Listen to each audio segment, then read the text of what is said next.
Hello guys, welcome to Phoenix What If. So in this video, we will see what if Naruto conquered Hueco Mundo and built a harem of female Arrancars. If you enjoy these kinds of stories, don't forget to show us some love by hitting the like button and subscribing to the channel. Your support means the world to us.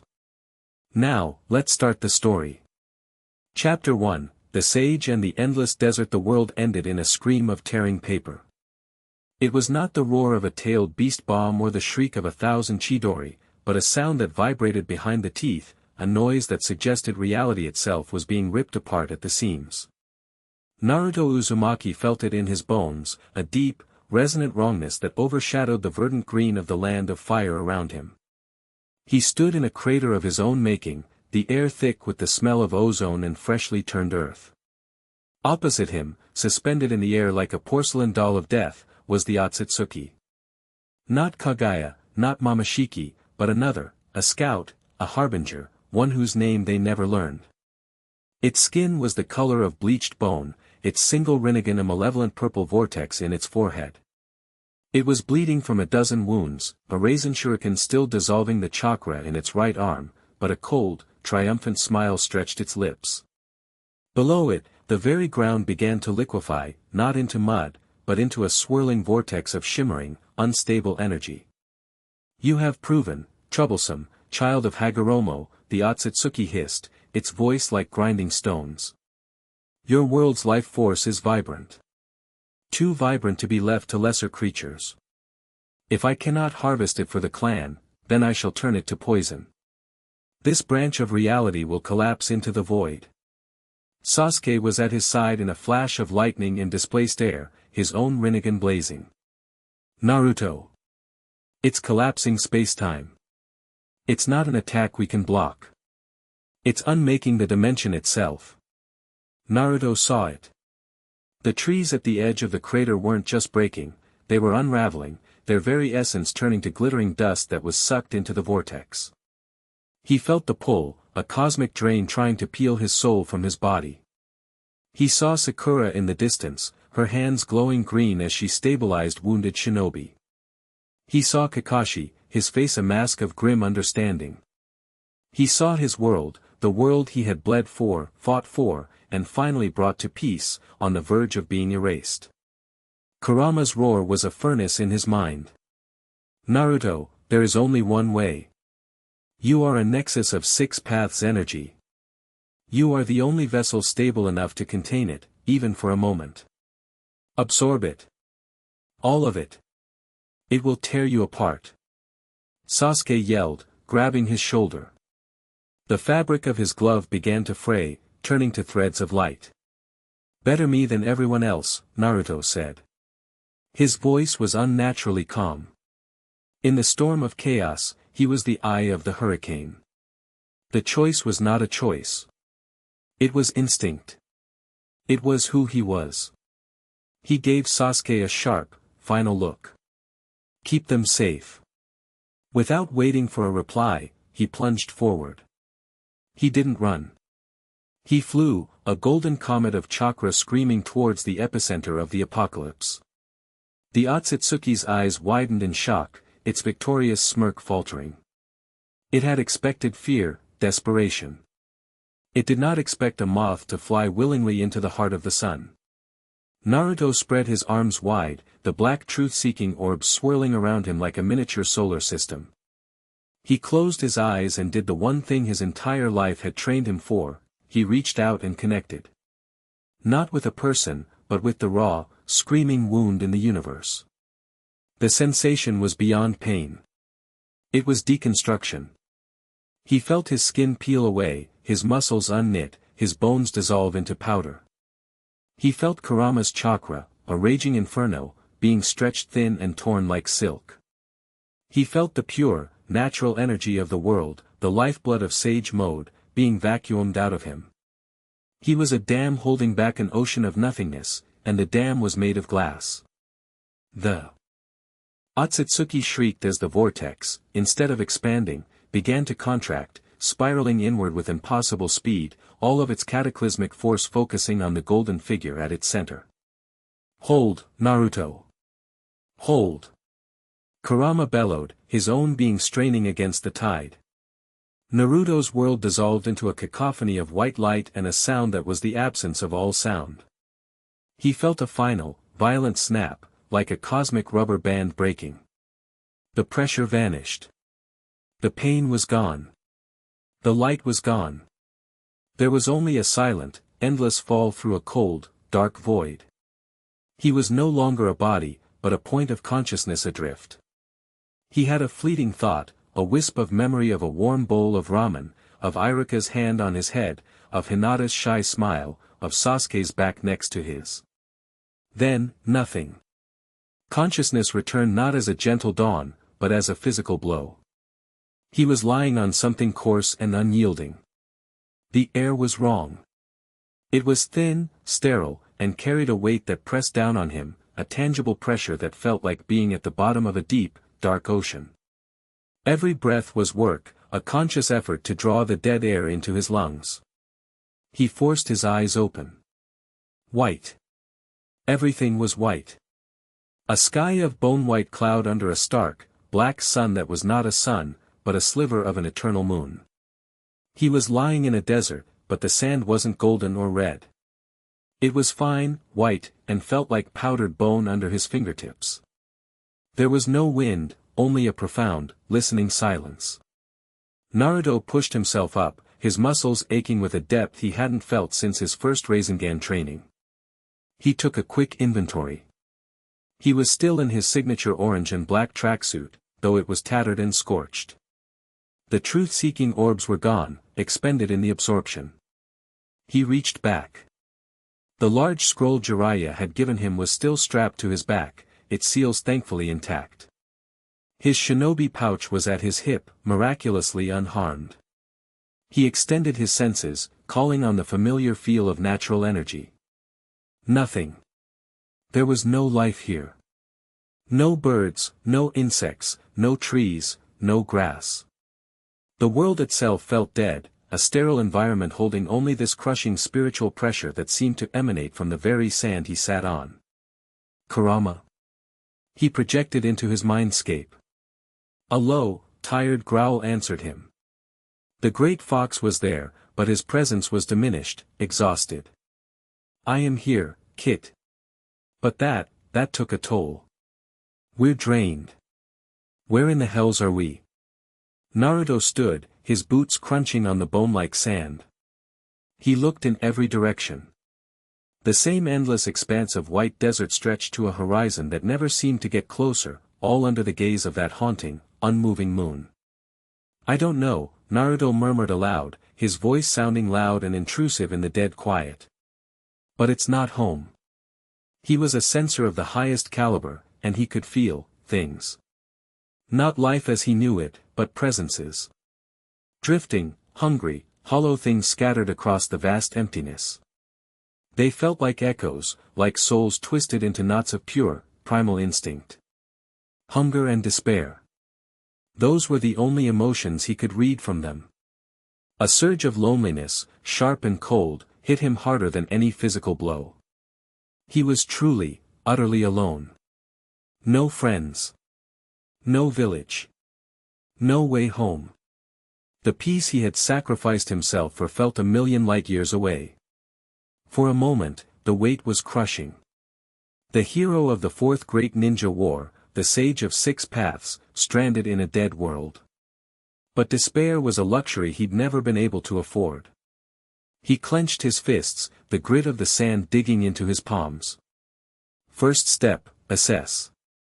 Second step, survive.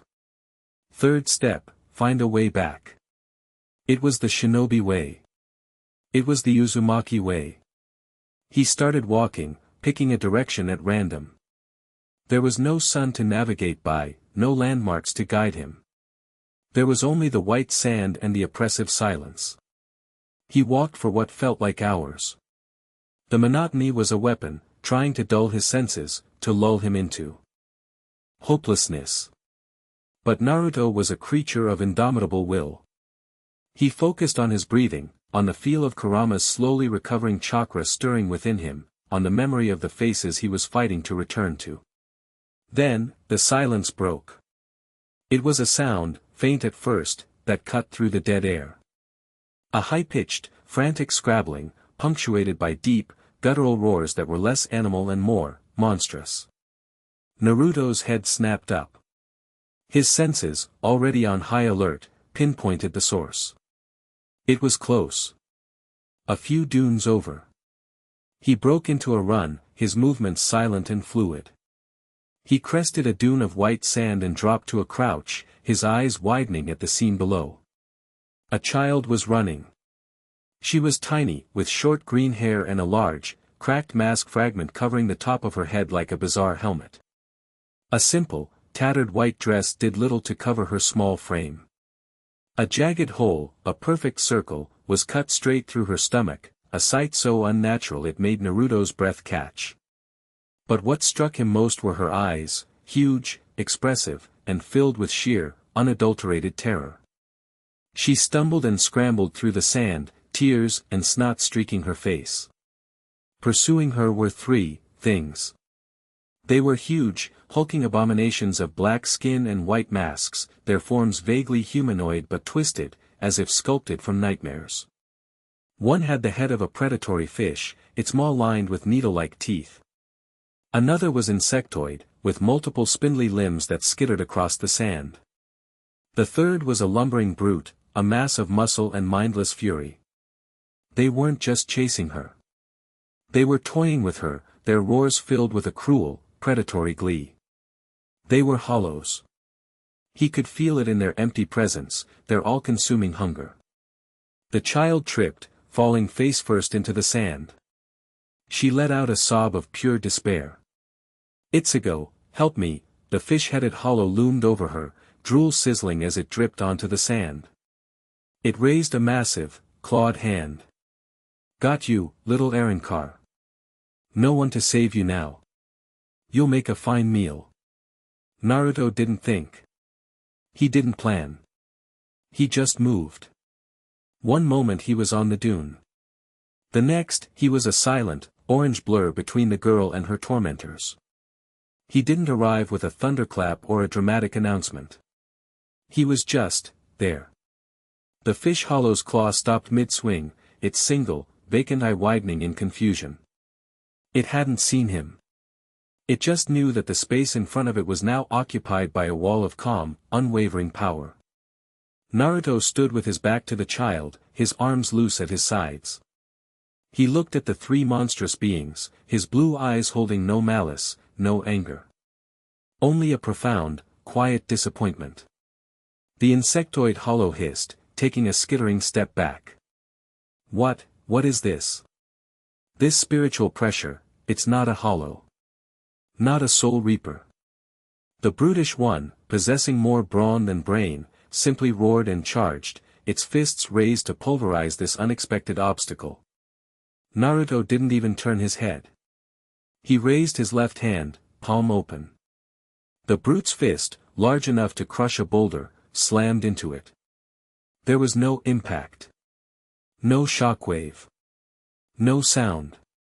The fist just stopped. As if it had hit an immovable concept rather than a physical object.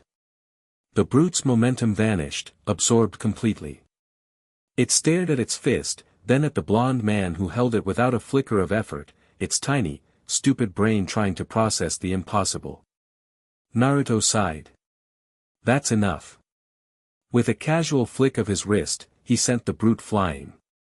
It didn't just stumble back, it was launched, tumbling end over end through the air for hundreds of feet before crashing into a distant dune and disappearing in a shower of white sand. The other two hollows froze, a flicker of something akin to fear penetrating their predatory haze.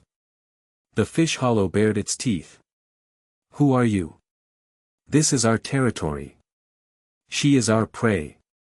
"Not anymore," Naruto said, his voice level.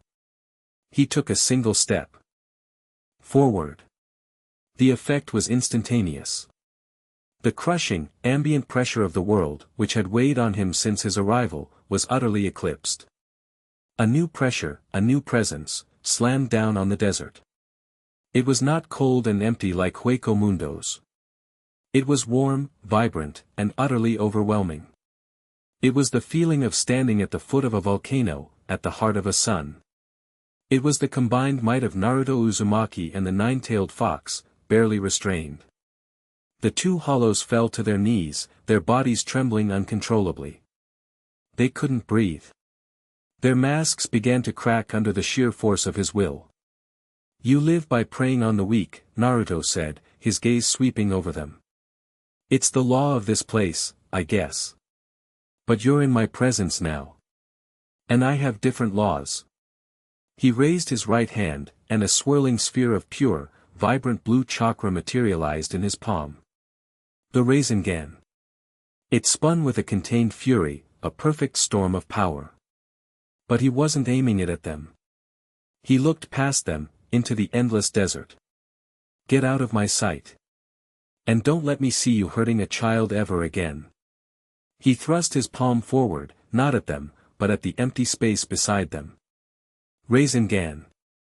The sphere shot forward, carving a deep, spiraling trench in the white sand for over a mile before it detonated in the distance.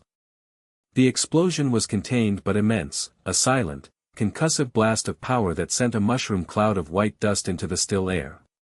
It was a demonstration. A warning. The two hollows didn't need to be told twice. They scrambled to their feet, gibbering in terror, and fled in the opposite direction, disappearing over the dunes with a speed born of absolute panic. The desert fell silent once more. The overwhelming pressure receded, folding back into Naruto until it was just a gentle warmth. He turned around. The little green-haired girl was still on the ground, staring up at him with wide, tear-filled eyes. She was trembling, but the terror was mixed with something else now. Awe. Confusion. Naruto's expression softened instantly. The warrior who had just banished monsters with a flick of his wrist was gone, replaced by the gentle soul who could befriend anyone. He knelt down, making himself smaller, less threatening. "Hey," he said, his voice soft. "Are you okay? They didn't hurt you, did they?" She flinched when he spoke, pulling her arms in to hug herself. "Why you're not a hollow." "Nope," he said, offering a small, reassuring smile. "My name's Naruto." She stared at his face, at his bright blue eyes and the whisker-like marks on his cheeks. Then her gaze dropped to his stomach. There was no hole there. "You're whole." The observation was so simple, so poignant, it struck Naruto more than any attack could have. Here, being complete was the anomaly. He reached into his shinobi pouch and pulled out a ration bar. It was a bit squashed, but it was food. He unwrapped it and held it out to her. "You look hungry. Here." She stared at the bar, then back at him, her brow furrowed in suspicion. "Is it a trick?" "No tricks," he promised. "Just food. Go on." Slowly, hesitantly, she reached out a small, grubby hand and took the bar. She sniffed it, then took a tiny, tentative bite. Her eyes widened. A flavor other than sand and stale spiritual energy. She devoured the rest of it in seconds, crumbs sticking to her chin. "What's your name?" Naruto asked gently. She swallowed the last bite. "Nell. Neliel Tuo Delschwank," she mumbled, the long name a mouthful for her. "But my brothers call me Nell." "It's nice to meet you, Nell," Naruto said. "Were those guys your brothers?" She shook her head violently, her green hair flopping. "No. Dondochaka and Pesh are my brothers. Those were bad hollows. They always try to eat us." She looked up at him, her gaze suddenly filled with a desperate hope. Are you strong?" Naruto considered the question. By the standards of this place, what he had just done was likely unbelievable. He just nodded. "I'm strong enough." That was all the confirmation she needed. In a sudden burst of motion, she scrambled forward and latched onto his leg, hugging it tightly. "Then you have to protect Nell. Strong people have to protect weak people. That's the rule." Naruto blinked, taken aback by her simple, earnest declaration. It was a child's logic, but it was a truth he had built his entire life around. A small, genuine smile touched his lips. He reached down and gently patted her head, his large, warm hand covering the cracked mask fragment. "Yeah," he said, his voice thick with an emotion he couldn't name. "Yeah, that's the rule." She looked up at him, her chin wobbling. "Thank you, for saving Nell." She buried her face in his pant leg, her small shoulders shaking with relieved sobs. Naruto let her cry, his hand resting on her head. He was still stranded. He was still lost. But he wasn't alone anymore. He had someone to protect. And for Naruto Uzumaki, that was as good a reason to exist as any. After a few minutes, her sobs subsided. She sniffled, wiping her nose on his pants, which he wisely chose to ignore. "Where are we going?" she asked, her voice muffled. "That's a good question," he said. He closed his eyes, sinking back into sage mode. He expanded his senses again, pushing them further this time. He felt the endless expanse of the desert, the scattered, hungry souls of the hollows, the thin, dead air. But this time, he searched for something else. Structure. A concentration of energy. A landmark in this featureless wasteland. He pushed his senses outward, past the dunes, past the roaming beasts, further and further until he felt it. It was distant, a faint pinprick on the edge of his perception, but it was undeniable. A colossal concentration of spiritual energy. It felt dormant. Sleeping. Like a king's tomb, filled with echoes and ghosts of immense power. It was a structure, impossibly vast, a mountain of artifice in a world of natural decay. It felt ancient, powerful, and, most importantly, solid. It was shelter. He opened his eyes, a new resolve etched on his face. "We're going there." He pointed towards the horizon. To Nell, it looked like he was pointing at nothing, just more white sand. "What's there?" she asked, peering in the direction he indicated. "A place to rest," Naruto said. "And maybe, some answers." He looked down at her. "It's a long walk. You want a ride?" Her eyes lit up. He crouched down, and she eagerly clambered onto his back, her small arms wrapping around his neck. She was light as a feather. He stood up, her weight barely noticeable. Just as he was about to take his first step, a flicker of movement in the sky caught his eye. He looked up. The black, scar-like tear in reality he had fallen through was almost gone, healed like a closing wound. But right before it vanished completely, it pulsed. A single, brilliant flash of cold, golden light erupted from it, washing over the desert for a split second. Naruto felt it like a physical touch, an alien, calculating energy that was not of this world.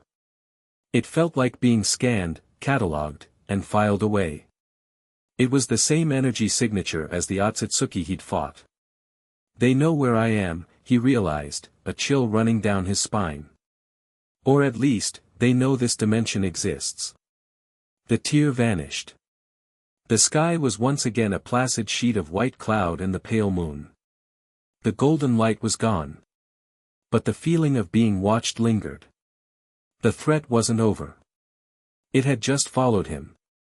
He looked down at the small girl clinging to his back, her head resting trustingly on his shoulder. His purpose, which had been adrift moments ago, solidified into something hard as diamond. He wasn't just surviving for himself anymore. He wasn't just trying to get home. This world, this dead, broken world, was under his protection now. Whether it wanted to be or not. "Hold on tight, Nell," he said, his voice a low rumble.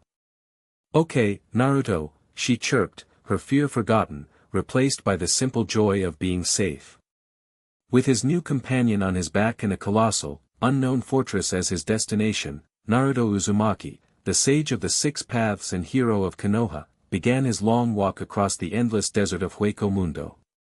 His conquest had begun, not with a declaration of war or a thirst for power, but with a single, simple act of kindness. Chapter 2, The King's Empty Throne. The journey was a lesson in scale. For days, or what passed for days in this land of perpetual twilight, they walked. The monolithic structure Naruto had sensed never seemed to get any closer, a stubborn fixture on a horizon that defied all laws of perspective.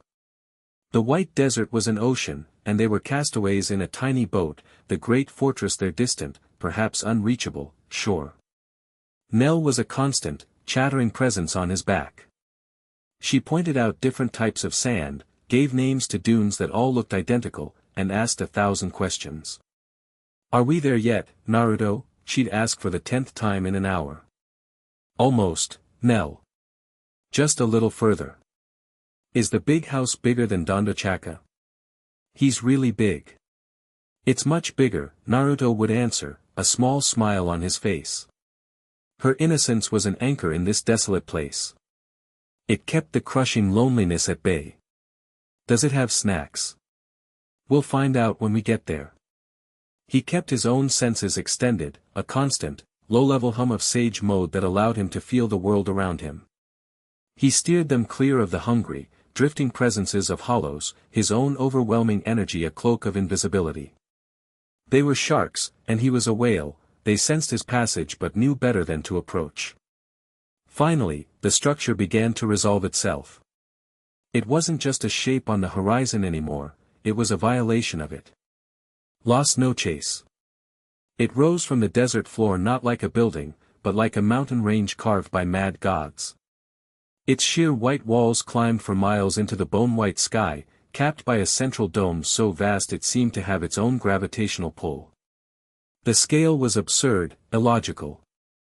It was a monument to a power so immense it bordered on nihilism. Who would build such a thing in the middle of nowhere? And why? As they drew closer, the details became clearer. The smooth, white surfaces were cracked and stained, pockmarked by battles long past. Entire sections had collapsed, leaving skeletal frameworks of rebar-like material exposed to the dead air. It was a fortress, yes, but it was also a tomb. A monument to a fallen empire. "It's so big," Nell whispered from his shoulder, her usual boisterousness replaced by awe. "It's scary." "It's just a building, Nell," Naruto said, though he felt it too. The sheer, dormant power clinging to the walls was immense. The echoes of past battles, of immense spiritual pressures, were baked into the very stone. He could almost hear the ghosts of screams, the clash of unseen blades. The main entrance was a gate of colossal proportions, large enough for a tailed beast to walk through with room to spare. It stood slightly ajar, a dark, yawning gap leading into the unknown. The silence here was different from the deserts. It was a heavy, waiting silence, full of dust motes dancing in the faint light filtering from the lunar sky. Naruto set Nell down. "Stay close to me," he said, his voice low. She nodded, her large eyes wide, and grabbed the hem of his tattered jacket, her knuckles white. He took a breath and stepped through the gate, crossing the threshold from the endless desert into the heart of the shadow. The air inside was stale and thick with the scent of dust and something else, something metallic and vaguely unsettling, like old blood. They were in a cavernous entryway, the ceiling so high it was lost in darkness. Immense pillars held it aloft, each one wider than his childhood home. They weren't alone. From the shadows behind the pillars, figures emerged. They were Arrancars, a motley collection of them. Some wore fragments of the white uniforms he would later learn were standard, but most were clad in scavenged scraps of armor, their mask fragments varied and grotesque. One had a boar's tusk jutting from his cheek, another the vacant eye sockets of a bird's skull. They moved with a swaggering, predatory confidence, their eyes landing on Naruto and Nell like wolves spotting lost sheep. Well, the boar-tusk Arrancars sneered, stepping forward. He was tall and wiry, a chipped blade resting on his shoulder. "Look what the sand dragged in. A live one and a little runaway. You lost, human." Naruto ignored him. His gaze swept over the assembled group, counting them, assessing their strength. They were weak, individually. Scavengers. But there were at least 30 of them, and they were hungry. Hey! I'm talking to you, the Arrancars snapped, his patience thinning. He took another step, his eyes lingering on Nell. That's a tasty-looking little morsel you got there. Hand her over and we might let you die quick. Nell whimpered and pressed herself tighter against Naruto's leg. Naruto's gaze finally settled on the Bortusk leader.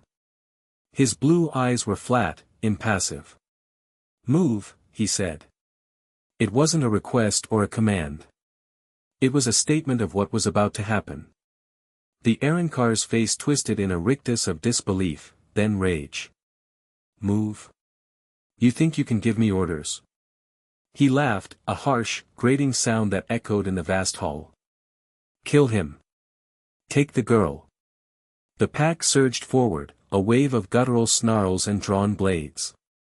They were a chaotic mob, all aggression and no discipline. Naruto didn't draw a weapon. He didn't form a sign. He simply walked forward, directly into the charging horde, with Nell still hiding behind him. The Bortusk leader was the first to reach him, swinging his chipped blade in a wide, decapitating arc. Naruto didn't even break stride. He raised his left hand, catching the blade between his index and middle fingers.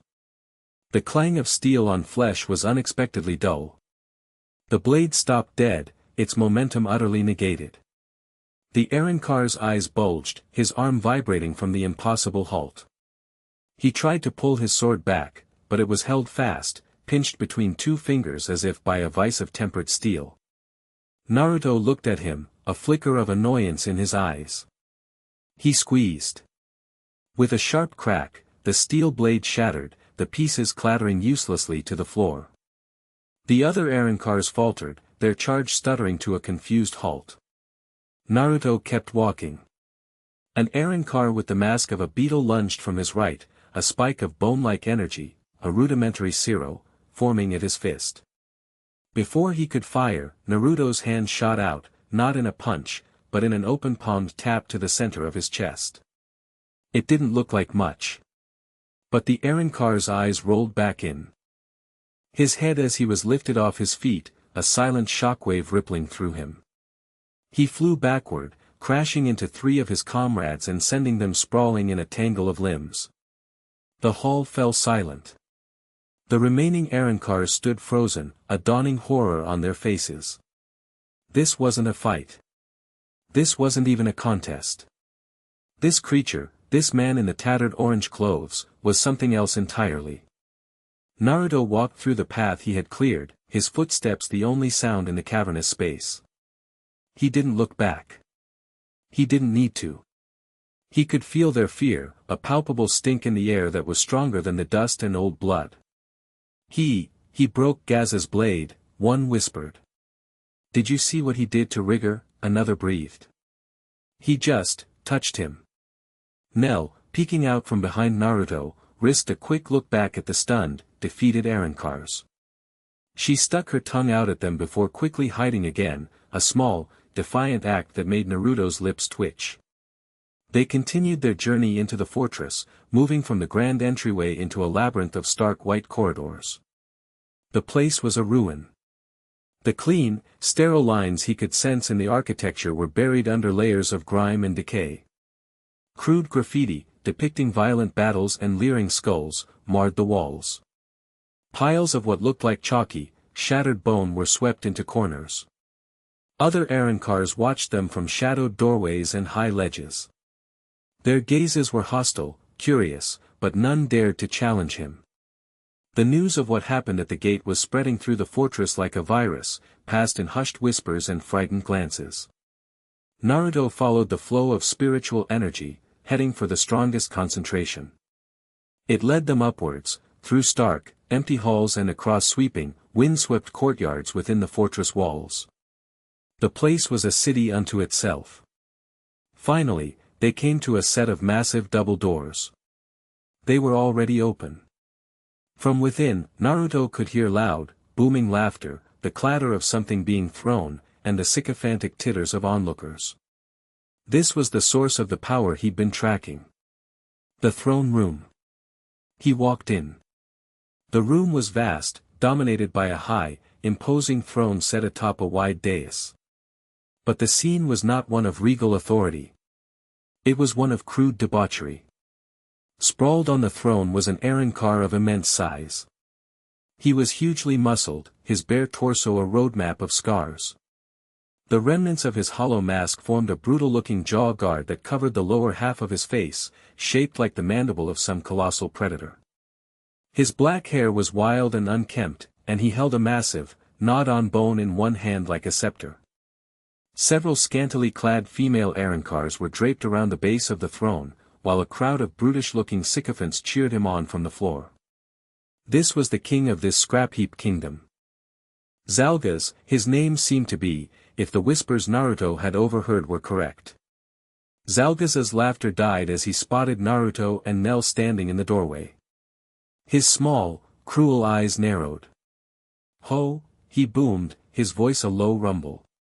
He tossed the bone aside, where it clattered on the stone floor. "The rats are getting bold. I heard some trash blew in from the desert and made a mess at the gate. Didn't think it would have the nerve to walk right up to my throne." He leaned forward, his elbows on his knees, a predator's smile forming above his mask.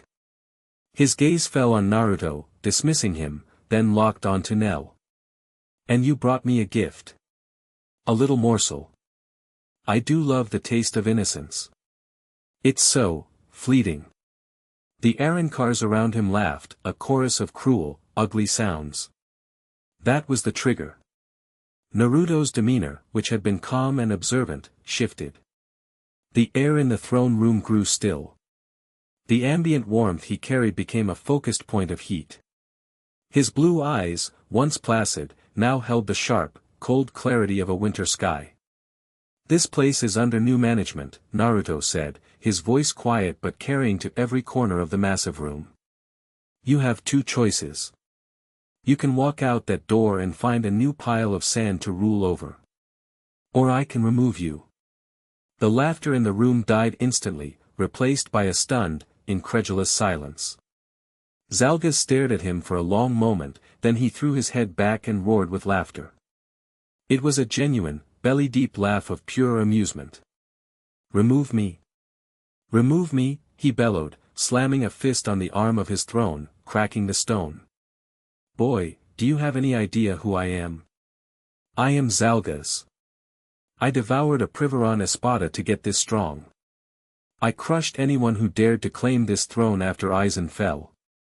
This fortress, this world, answers to the strong. And you are just a piece of meat that learned how to talk." He stood up, unfolding to his full, intimidating height. He was easily over 8 feet tall, a mountain of muscle and raw power. "I'm going to enjoy this.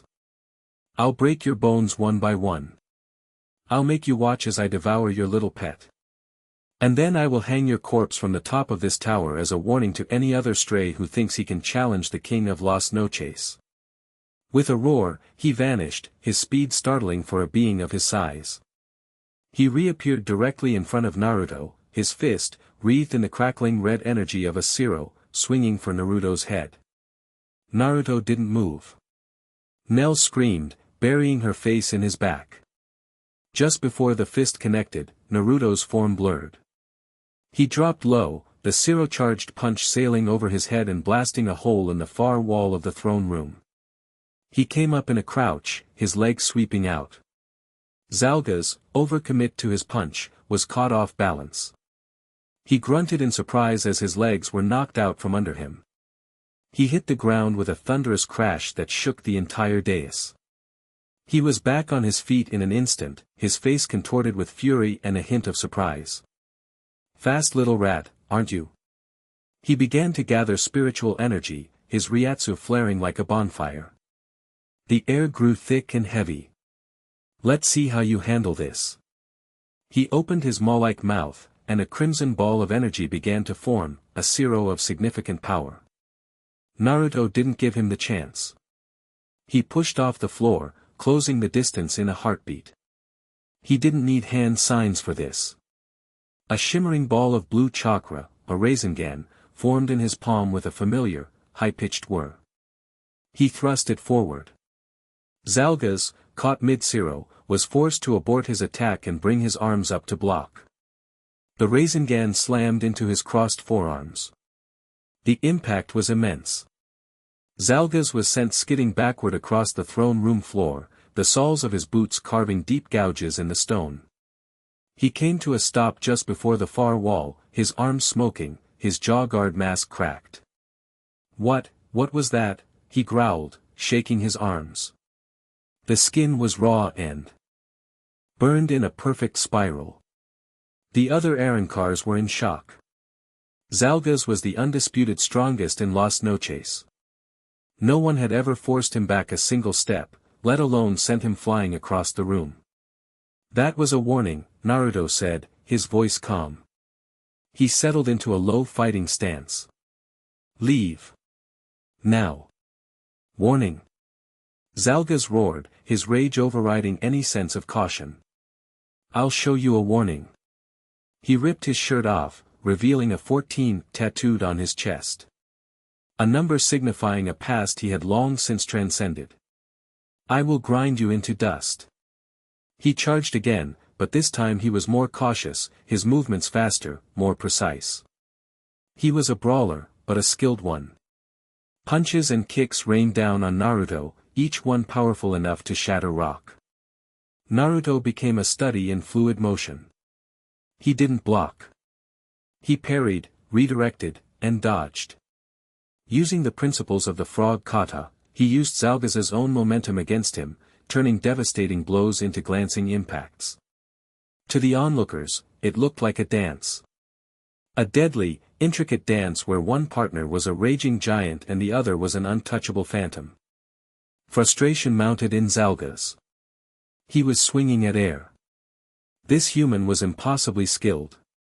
"Stand still and fight me," he bellowed. "All right," Naruto said. He stopped dodging. Zalgas's eyes widened in triumph as he threw a haymaker aimed at Naruto's jaw. Naruto's eyes changed. The pupils elongated, becoming horizontal bars. A faint orange pigmentation appeared around his eyes. He had entered sage mode. The natural energy of the world, or what passed for it in this dead dimension, was scant, but his mastery was so complete that he could gather what little there was in an instant. The air around him grew heavy, charged with a power that felt ancient and alive. Zalgas's fist, which had been traveling at incredible speed, seemed to slow to a crawl from Naruto's perspective. He saw the shift of muscle, the intent in the eyes, the precise trajectory. He met the punch with his own, a simple, straight jab. Fist met fist. A deafening crack echoed through the throne room. It wasn't the sound of impact. It was the sound of bone breaking. Zalgas screamed, a high-pitched sound of pure agony, and staggered back, clutching his right hand. His entire arm was bent at an unnatural angle. The bones from his knuckles to his elbow were shattered. "My arm," he stammered in disbelief, staring at the mangled limb. Naruto stood perfectly still, his own fist unmarked. The power difference was no longer a gap, it was a chasm. "This is your last chance," Naruto said, his voice now holding the resonance of the world itself. "The next time I strike, I will not be holding back." Zalgas looked from his broken arm to Naruto's sage-marked eyes. The arrogance was gone, replaced by a primal fear. But that fear was quickly consumed by a desperate, cornered fury. You bastard," he screamed, his voice cracking. "You think this is my full power? You think this is all I am? I am a king." His spiritual pressure exploded outwards, a violent, uncontrolled torrent of crimson energy that cracked the floor and sent the lesser Arrancars stumbling back. Crush, mandibula. A pillar of red energy erupted around him, shrouding his form. His body twisted and reformed. Bones cracked and reshaped. When the light faded, Zalgas was gone. In his place stood a monster. He was now easily 12 feet tall, his body covered in thick, bone-like armor. His legs were digitigrade, ending in massive, clawed feet. But his arms were his most terrifying feature. They had transformed into two colossal, piston-like appendages, ending not in hands, but in massive, serrated hammers of bone, each the size of a small boulder. His mask fragment had expanded to cover his entire head, forming a helmet that looked like the skull of some abyssal leviathan. His power had tripled, at least. The sheer pressure was suffocating. Now, his voice boomed, distorted and monstrous. "I will pulverize you into a red paste." He raised one of his hammer arms and brought it down. It wasn't a punch, it was a siege engine. The air shrieked as it descended. Naruto didn't retreat. He held his ground. He couldn't create new truth-seeking orbs, the act of absorbing the dimensional collapse had cost him that. But the power, the nature of the six paths, was still a part of him. He held out his right hand, and his own chakra, infused with the essence of all the tailed beasts, responded. A rod of pure, black chakra materialized in his grasp. It was simple, unadorned, a perfect cylinder of absolute defense. The bone hammer crashed down onto the black staff. The result was silence. A profound, universe-stopping lack of sound. The colossal force of the blow, enough to level a city block, was completely and utterly absorbed by the simple black rod. No shockwave. No tremor. Just, nothing. Zalgaza's monstrous eyes widened behind his helmet. It was impossible. It defied all logic. Naruto spun the staff, effortlessly deflecting the hammer arm to the side, where it crashed into the dais, shattering the stone throne into rubble. Before Zalgaz could recover, Naruto blurred. He was no longer in front of the beast. He was above him, hanging in the air, a sun of terrifying power. The golden yellow of Sage Mode was suddenly tinged with a furious, bubbling red. Kurama's chakra, raw and untamed, leaked from him, visible as a shimmering, fox-shaped aura. The pressure in the room changed again. It was no longer just the heavy weight of natural energy. Now, it was a primal, living force, an inferno of life and rage that was utterly alien to this world of hollow souls. The Arrancars on the floor didn't just stumble. They fell to their knees, gasping. Some of the weaker ones passed out. It felt like staring into the heart of a star, a presence so vital it was physically painful to their vacant natures. Naruto brought his hands together. In the space between them, a Rasengan formed, but it was larger, more violent. Infused with sage art, it was the size of a boulder, a miniature typhoon of churning energy. A sage art, massive Rasengan. This ends now. Zalgaz roared in defiance, bringing both his hammer fists up to try and crush the descending threat. Naruto dropped. He wasn't aiming for a kill shot. He wasn't aiming for the head. He descended with blinding speed, appearing directly behind the colossal Arrancar. He drove the massive Rasengan into the center of Zalgaz's back. Uzumaki barrage, he yelled, but instead of 1,000 clones, it was 1,000 impacts from a single point, the Rasengan grinding and tearing through Zalgaz's hierro, his bone armor, and his very being. Zalgaz let out a gargantuan, agonized roar as his resurrection shattered. The bone armor cracked and flaked away, his body forcibly reverting to its normal form. He was launched forward, tumbling through the air like a discarded toy, and crashed into the far wall with enough force to create a spiderweb of cracks 100 feet wide. He slid to the floor, leaving a long smear of blood on the white wall, and lay still in a crumpled, broken heap. His arm was mangled, his back was a ruin, and his spirit was crushed. The throne room was utterly silent. The red aura around Naruto faded, the black staff dissolved into nothing, and the orange pigment of Sage Mode receded from his eyes. He landed softly on the floor, his tattered jacket fluttering around him. He stood over Zalgaz's defeated form. Every eye in the room was on him, filled with terror and awe. They expected the final blow. The execution. It was the law. The strong devoured the weak. It was the only truth they had ever known. Naruto looked down at the broken Arrancar. Then he looked at the crowd of fearful, watching faces. He saw their hunger, their desperation, the emptiness that defined their existence. And he saw a reflection of his own past loneliness. "Get up," Naruto said, his voice quiet. Zalgas stirred, groaning. He tried to push himself up but collapsed. "I said, get up, Naruto." Repeated, his voice firmer. With a monumental effort of will, Zalgas managed to push himself to his knees, head bowed, blood and spittle dripping from his lips. He was shaking, expecting the finishing blow that would erase his existence. Naruto didn't raise his hand to strike.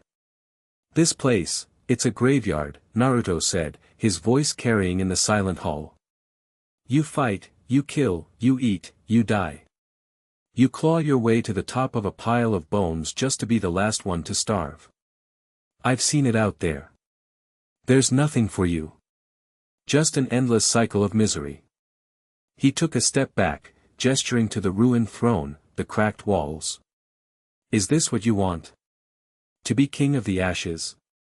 He looked at Zalgas, then at the others. "I'm offering something else. A place where strength is used to build, not just break. To protect, not just prey. A home, not just a hunting ground." He pointed to the open door. "You can have a piece of that. Or you can go back to the desert and live by the old rules. Go back to being hungry. Go back to being hunted. The choice is yours." The silence that followed was more profound than any before. It was a silence of shattered expectations, of minds struggling to process a concept as alien as the sun. Mercy. A future. A choice. Zalgas stared at the floor, his massive shoulders trembling. Humiliation, pain, and a terrifying, bewildering confusion warred within him. He was a creature of violence and instinct. He had been offered a problem he couldn't solve with his fists. Slowly, painfully, he pushed himself to his feet. He swayed, clutching his broken arm, but he stood. He looked at Naruto, his one good eye filled with a storm of emotions Naruto couldn't read. Then, without a word, he turned and limped towards the great doors. A few of his most loyal cronies, the ones who had been laughing the loudest, hesitated for a moment, then scrambled after their defeated leader, disappearing into the white corridors. But most of them stayed. They remained on their knees or standing frozen, their eyes fixed on the blond man who had broken their king and then offered him his life. They looked at him not just with fear, but with a dawning, fragile, terrifying emotion, hope. Naruto walked up the dais, not to the rubble of the throne, but to the edge, where he could see them all. "My name is Naruto Uzumaki," he announced. "As of today, this place, Las Noches, is my home. And everyone in it is under my protection. There's a new law." He paused, letting the words sink in. "No one preys on the weak within these walls. You have a dispute. You settle it with words. If that fails, we'll build an arena, and you can settle it there, with rules. But you will not hurt the helpless. You will not torment the small. You will not hunt each other in the halls. Here, we build. We work. We survive, together." The tension in the room was thick enough to taste. It was the moment a new world was being born. Just then, a small figure darted out from behind a pillar. "Naruto." Nell ran across the floor and launched herself at him. He caught her easily, lifting her up. She threw her arms around his neck and cheered, her high-pitched voice cutting through the solemnity. "Naruto is the king. Naruto is the new king," she declared to the assembled Arrancars, beaming with pride. A few of the Arrancars flinched. Others just stared, their expressions unreadable. A child's cheer announcing the coronation of a new monarch. It was absurd. It was ridiculous. And somehow, it was perfect. Naruto held her, a small smile touching his lips. He looked out over the sea of uncertain faces, at the vast, broken fortress that was now his responsibility. He hadn't come here seeking a crown. He hadn't wanted a kingdom. But he had one now. A kingdom of hollow souls in a world of bone-white sand. The news of what had happened in the throne room would spread faster than any fire. A new power had taken Las Noches. A power that broke the laws of their world, not with greater cruelty, but with an impossible mercy. The ripples had begun. And deep in the heart of Hueco Mundo, the Sage of Six Paths had just taken his seat on an empty throne. Chapter 3, The Lioness and the Fox. The whispers spread like cracks in ice. In the days that followed Naruto's seizure of the throne, Las Noches existed in a state of suspended animation. The Arrancars who remained moved through the cavernous halls like ghosts, their usual predatory swagger replaced by a wary, watchful stillness. They were a pack of wolves that had just seen their alpha torn apart, only for the victor to offer them a share of the kill instead of demanding their submission. The concept was so foreign, it had short-circuited their instincts. Naruto didn't rule from the broken dais. He was a constant presence throughout the fortress, a whirlwind of golden hair and tattered orange. One moment, he was using his chakra to reinforce a crumbling wall, his hands glowing with a power that could reshape stone. The next, he was in the kitchens, a foul, neglected space, using a water-release jutsu to conjure vast quantities of pure, clean water, filling cisterns that had been dry for decades. The Arrancars watched him, their minds unable to reconcile the being of terrifying power who had shattered Zalgas with the man who now patiently explained the basics of irrigation to a bewildered, one-eyed Arrancar who had only ever known how to hunt. Nell was his shadow, a tiny, green-haired herald. Naruto is making water, she'd announced to a group of loitering hollows. It's not salty or full of sand. You can just drink it. He established his new laws with actions, not edicts. When a brawl broke out between two brutish Arrancars over a scavenged piece of metal, Naruto appeared between them in a yellow flash. He didn't hurt them. He simply grabbed them both by the scruff of their collars, lifted them a foot off the ground like misbehaving kittens, and deposited them on opposite ends of a vast, empty courtyard. You want to fight? Fine, he'd said, his voice echoing in the silence. This is the arena now. No killing blows. First one to yield loses. Everyone else can watch. Place bets if you want. But the brawling in the halls is over. The impromptu duel was clumsy and brutal, but it was contained. When it was over, the winner got bragging rights, and the loser was left with a bruised ego instead of being devoured. It was a cultural shift so profound it was almost incomprehensible. But not all of Hueco Mundo was contained within the walls of Las Noches. Far from the burgeoning order of the fortress, in a hidden chamber carved deep into the roots of the great white trees that dotted the forest of Minos, another power was watching. Tyr Halibel, former Tres Espada, sat on a throne of polished bone, her gaze distant. The air around her was cool and humid, a stark contrast to the dry sterility of the rest of the world. A gentle waterfall, born of her own power, cascaded down one wall, feeding a deep, clear pool. She was a queen in exile, her kingdom a single, secret room. Her three Frachin, Apache, Mila Rose, and Sung Sun, stood before her. It's true, Lady Halibel, Apache said, her voice sharp and agitated. She paced back and forth, a caged animal.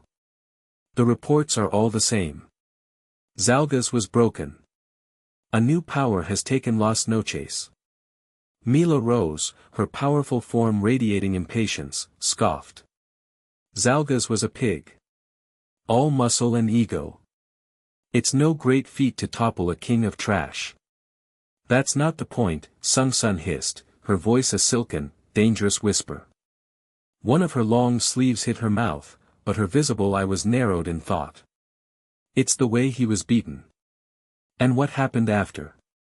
The intruder, he let Zalgas live. He's offering sanctuary. He's creating rules. Halibel remained silent, her golden eyes fixed on the surface of the pool. She had seen empires rise and fall. She had served a king who promised salvation and delivered only betrayal. Aizen's shadow still stretched long over Hueco Mundo, a chilling reminder that power was a weapon, and promises were the honey used to bait the trap. Another man on a throne, Halibel said, her voice a low, melodic contralto that seemed to absorb the sound of the waterfall. Another would-be king promising a better world. We have seen this story before. But his power, Apache insisted. They say it feels like a sun. Not hollow. Not empty. It's alive. A different flavor of poison is still poison, Halibel stated. She rose from her throne, her movements fluid and deliberate.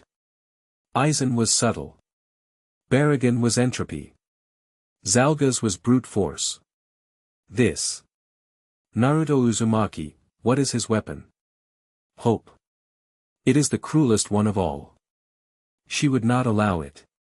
She would not allow another tyrant to rise, to gather the desperate and the broken under a banner of false promises, only to use them as pawns in a game she couldn't see. She had a duty to her fraction, to the memory of all those who had suffered under Aizen. She would confront this new power. She would test it. And if it was found wanting, she would break it. Prepare yourselves, she commanded, her voice leaving no room for argument. We go to Las Noches. Naruto was standing on one of the highest balconies of the fortress, looking out over the endless white desert.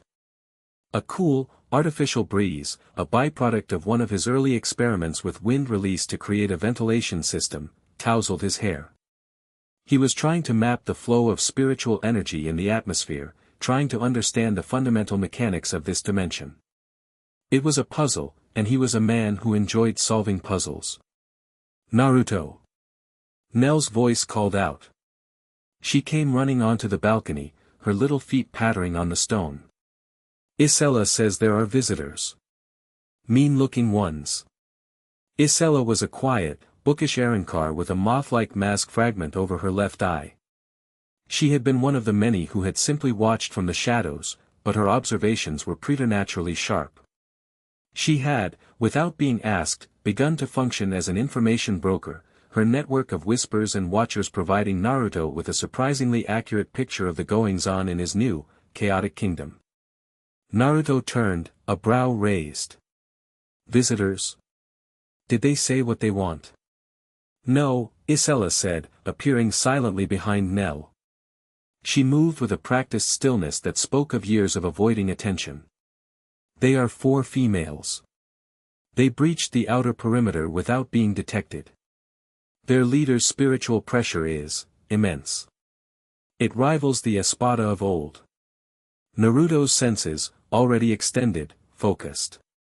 He felt them. For distinct signatures moving through the lower levels with purpose and confidence.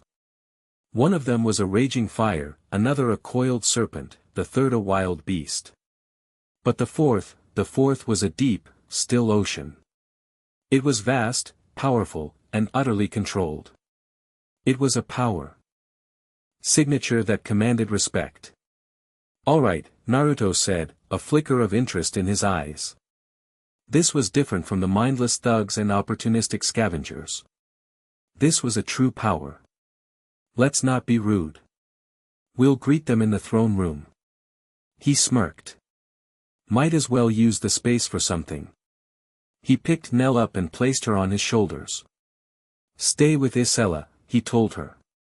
This is grown-up talk. Nell pouted but nodded, sliding off and taking Isella's hand. Naruto vanished in a yellow flash, reappearing on the dais of the throne room. The shattered remains of Zalgaz's throne were still there, a deliberate reminder of the change in leadership.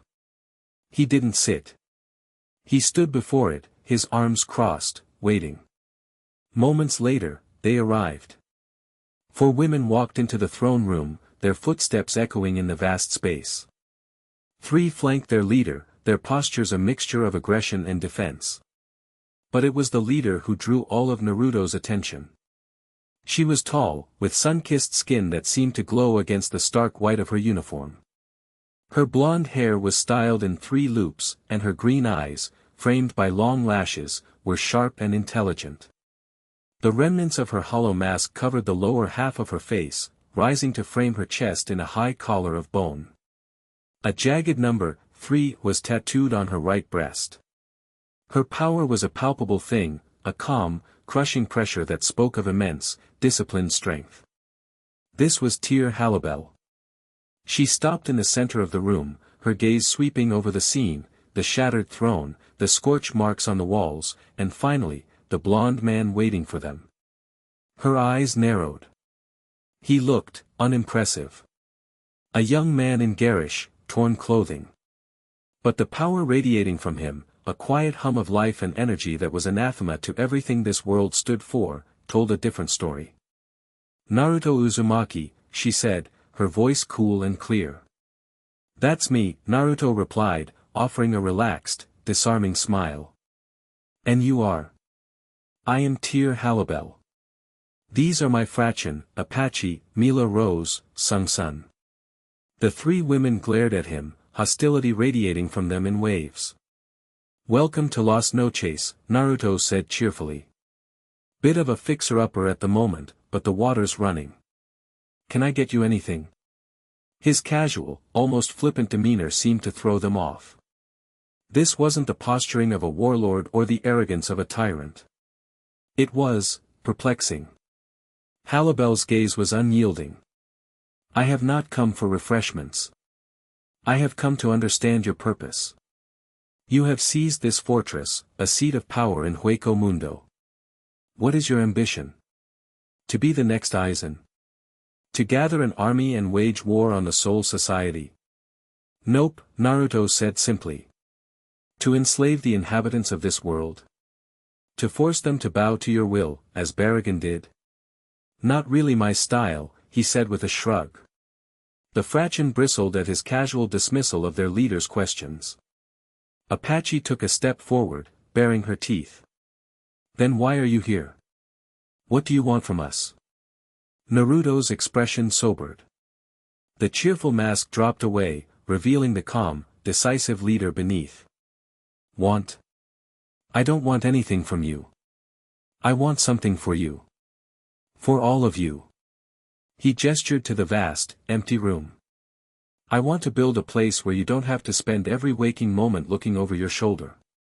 A place where you don't have to kill or be killed just to see the next cycle of this depressing moon. I want to build a home."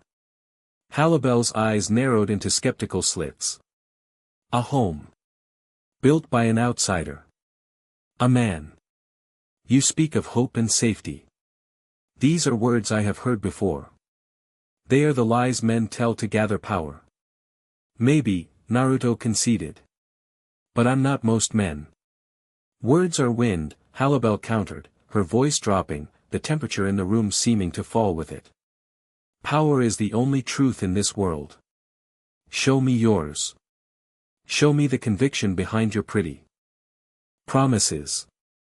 Naruto's smile returned, but this time it was different. It wasn't cheerful. It was sharp, a fox's grin. "Is that a challenge?" "It is a demand," Halibel stated. She drew the massive, wide blade strapped to her back.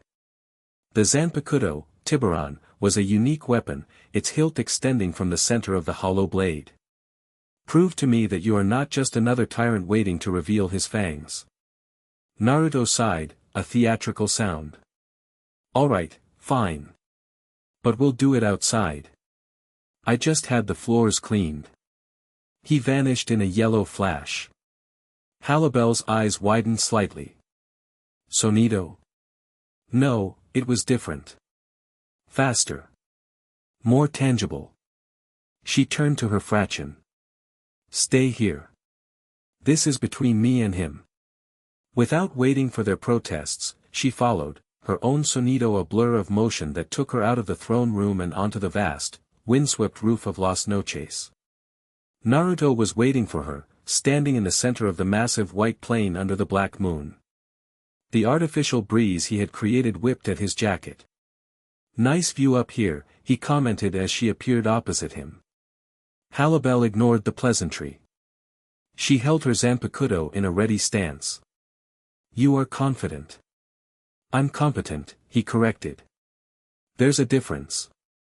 So, what are the rules for this demand? There are no rules, she said, her spiritual pressure beginning to rise. A heavy, humid aura enveloped her, the air growing thick and wet. This is not a game. This is a test of your very nature. She lunged. Her speed was incredible, a match for any of the captains Naruto had ever witnessed.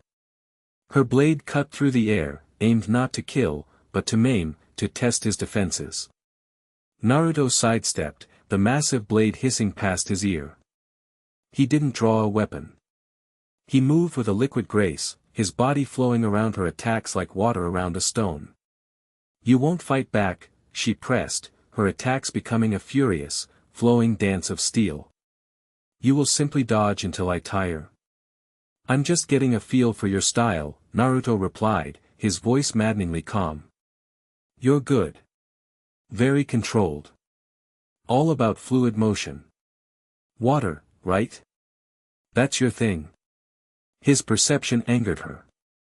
He was reading her, analyzing her as if she were a page in a book. She spun, her blade arcing in a wide, horizontal slash meant to cut him in half. This time, Naruto didn't dodge. He raised his hand, and a swirling ball of chakra, smaller and more controlled than a standard Rasengan, formed in his palm. He met her blade with it. The sound of grinding power filled the air as the Rasengan met the edge of Tiburon. Halibel was pushed back, her boots skidding on the stone, her arms vibrating with the force. He had met her full-bodied strike with one hand, without even flinching. My turn, Naruto said. He formed a hand sign, a simple cross seal. Shadow Clone Jutsu. In a series of smokeless puffs, a dozen Narutos appeared, surrounding Halibel in a circle. They all grinned at her. Halibel's eyes narrowed. Clones. A common enough trick. She spun, her blade a whirlwind of steel, intent on dispersing them all in a single motion. But these weren't just illusions.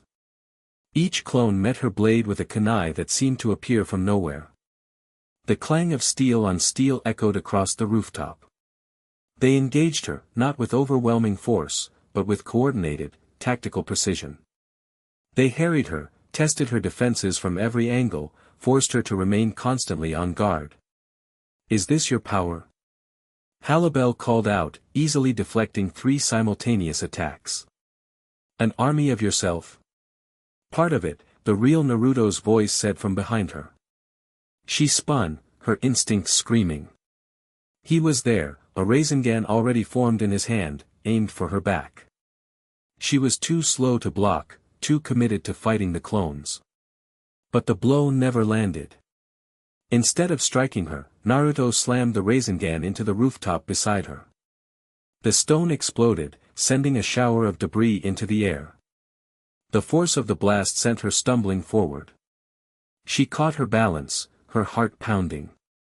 He could have ended it. He had a clear shot. Why didn't he take it? I'm not trying to beat you, Halibel, Naruto said, his voice serious.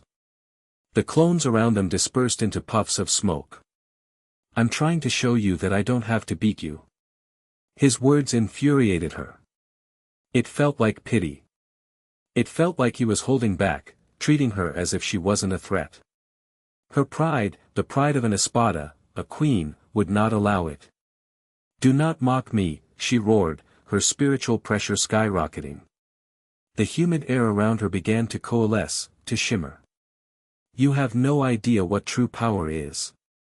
Ole, Tiburon. The world dissolved into a maelstrom of water.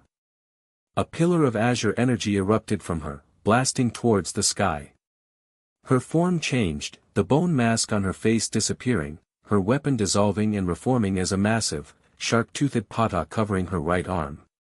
Her espada uniform was gone, replaced by a scant, bone-white bikini-like armor that exposed her midsection and the 3 on her breast. 2 wing-like appendages sprouted from her back. This was her resurrection. The queen of the oceans of Hueco Mundo was unleashed. Now, she said, her voice echoing with watery power, the test begins. She raised her hand, and the water in the very air answered her call. 3 massive orbs of high-pressure water formed around her. Proyectil Azul. She fired them not as a spread, but as a single, coordinated volley.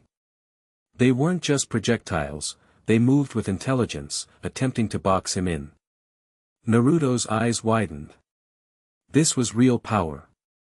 He jumped back, the water orbs slamming into the spot where he stood, blasting deep craters into the rooftop. He landed and began to run, his speed a golden blur. But Halibel was a master of her element. She commanded the battlefield. With a sweep of her arm, a massive wave of water, summoned from the moisture in the air, rose from the floor of the roof and crashed towards him. Naruto didn't try to outrun it. He met it head-on. Wind style, Raisin Shuriken. He formed the attack in an instant, the screaming, shuriken-shaped vortex of wind chakra whining in his hand. He threw it directly into the heart of the oncoming wave. The collision was spectacular. The Raisin Shuriken didn't just part the water, it atomized it. The microscopic wind blades of the jutsu tore the wave apart on a cellular level, turning the entire attack into a harmless, billowing cloud of mist that engulfed the rooftop. Through the mist, Halibel appeared, her pata blade flashing. Naruto met her strike with a kunai coated in wind chakra, the high-frequency vibrations turning the small blade into a miniature chainsaw that screeched against her weapon. They were a blur of motion in the mist, gold and azure clashing in a furious dance. Pata against kunai, Zero against Rasengan, water against wind. It was a battle of equals, a perfect clash of opposing elements and philosophies. Halibel was fighting for her past, for the certainty that all power corrupts. Naruto was fighting for his future, for the belief that power could be used to protect. During a fierce exchange, their blades locked, their faces inches apart. Why? Halibel gritted out, her muscles straining. Why go to all this trouble for a world of monsters? For hollow souls who would devour you the moment you show weakness? Because no one else will. Naruto shot back, his blue eyes blazing with an intensity that startled her. Because everyone deserves a chance. Even people who've forgotten what that means.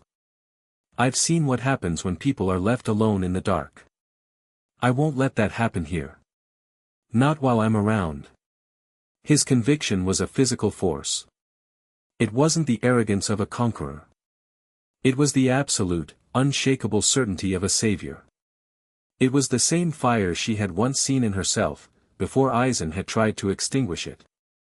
The stalemate broke. They leaped apart, both breathing heavily. The rooftop was a ruin. Craters from her water blasts, deep gouges from her blade, and spiraling scorch marks from his Rasengan littered the surface. A large section of the parapet had been sheared off, falling into the endless desert below. And it was that falling debris that changed everything. As a massive slab of the wall tumbled downwards, Naruto's sage mode senses flared. He felt it, not just the falling rock, but the 3 panicked spiritual pressures directly below it. Apache, Mila Rose, and Sung Sun. They had disobeyed Halibel's order and had been watching the battle from a lower ledge. A ledge that was directly in the path of 100 tons of falling rubble. Halibel felt it too. A flash of pure terror crossed her face. No. She was too far. Too slow. She could never reach them in time. But Naruto could. He didn't hesitate for a fraction of a second. The fight, the test, their ideological battle, all of it vanished from his mind, replaced by a single, overriding instinct, protect. He vanished. Not in a yellow flash. This was pure, unadulterated speed. He broke the sound barrier, a sonic boom cracking across the rooftop. He appeared on the edge of the broken wall, then leaped off, diving headfirst into the abyss. Halibel watched in stunned disbelief as he plummeted. What was he doing? Down below, her fraction looked up in horror as the sky fell on them. They were frozen, trapped. A golden comet intercepted the debris. Naruto, wreathed in Kurama's bubbling red chakra, slammed into the underside of the massive slab of stone.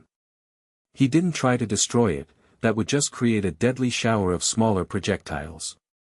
He braced himself against it, his arms straining, muscles bulging. Kurama, now, he roared internally. Chakra arms, massive and ethereal, erupted from his back. Not one, but 6 of them. They wrapped around the falling section of wall, halting its descent just yards above the heads of the terrified fraction. With a titanic roar of effort that echoed across the desert, Naruto pushed. The entire slab of wall, impossibly heavy, was thrown upwards and away, tumbling end over end into the empty dunes a mile away from Las Noches. Naruto landed on the ledge in front of the 3 women, his chakra cloak receding. He was breathing heavily, his hands on his knees. He looked up at them, not with triumph, but with concern. "You 3 okay?" he panted. Apache, Mila rose, and Sung-sun stared at him, their minds completely blank. This man, their enemy moments before, had just saved their lives without a second thought. He had prioritized their safety over his battle with their master. High above, on the ruined rooftop, Halabel stood motionless. The water of her resurrection receded, her form returning to normal. Her zanpakuto reformed on her back. The fight was over. She had demanded he show her his power, his conviction. And he had. His greatest power wasn't the Rasengan or the strange golden aura. It wasn't his impossible speed or his monstrous strength. It was his instinct to protect. An instinct so deeply ingrained that it overrode combat, strategy, and even self-preservation. It was a truth more potent than any blade. Slowly, she walked to the edge of the roof and looked down. Naruto was helping a still-shaken Sung-sun to her feet. She had come here seeking a tyrant. A liar. Another Aizen. She had found something else entirely. Something she hadn't let herself believe in for a very, very long time. Naruto looked up and met her gaze. He offered a tired, slightly sheepish grin. "So, did I pass?" Halabel didn't answer. She simply turned and walked back towards the interior of the fortress. Her mind was a whirlwind. The foundations of her cynical, battle-hardened worldview had just been shattered. Later that evening, Naruto found her by the nascent pool he had created in one of the central courtyards. He had filled it with his conjured water, and the effect of seeing the black moon reflected in its still surface was strangely beautiful.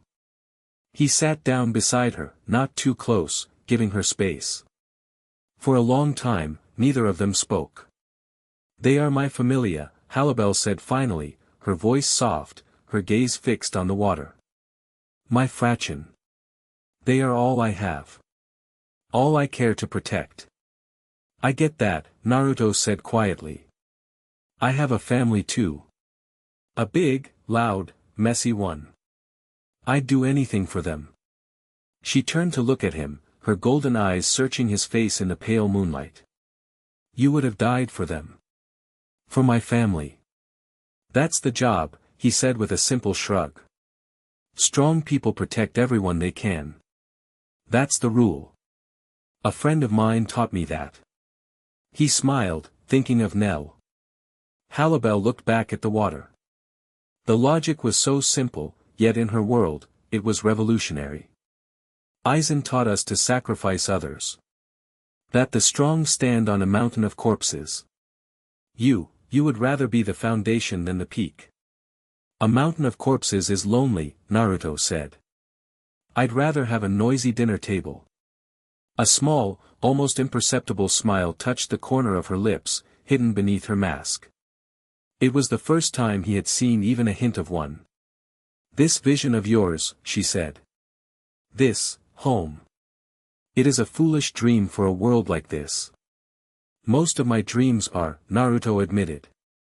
"But I'm stubborn."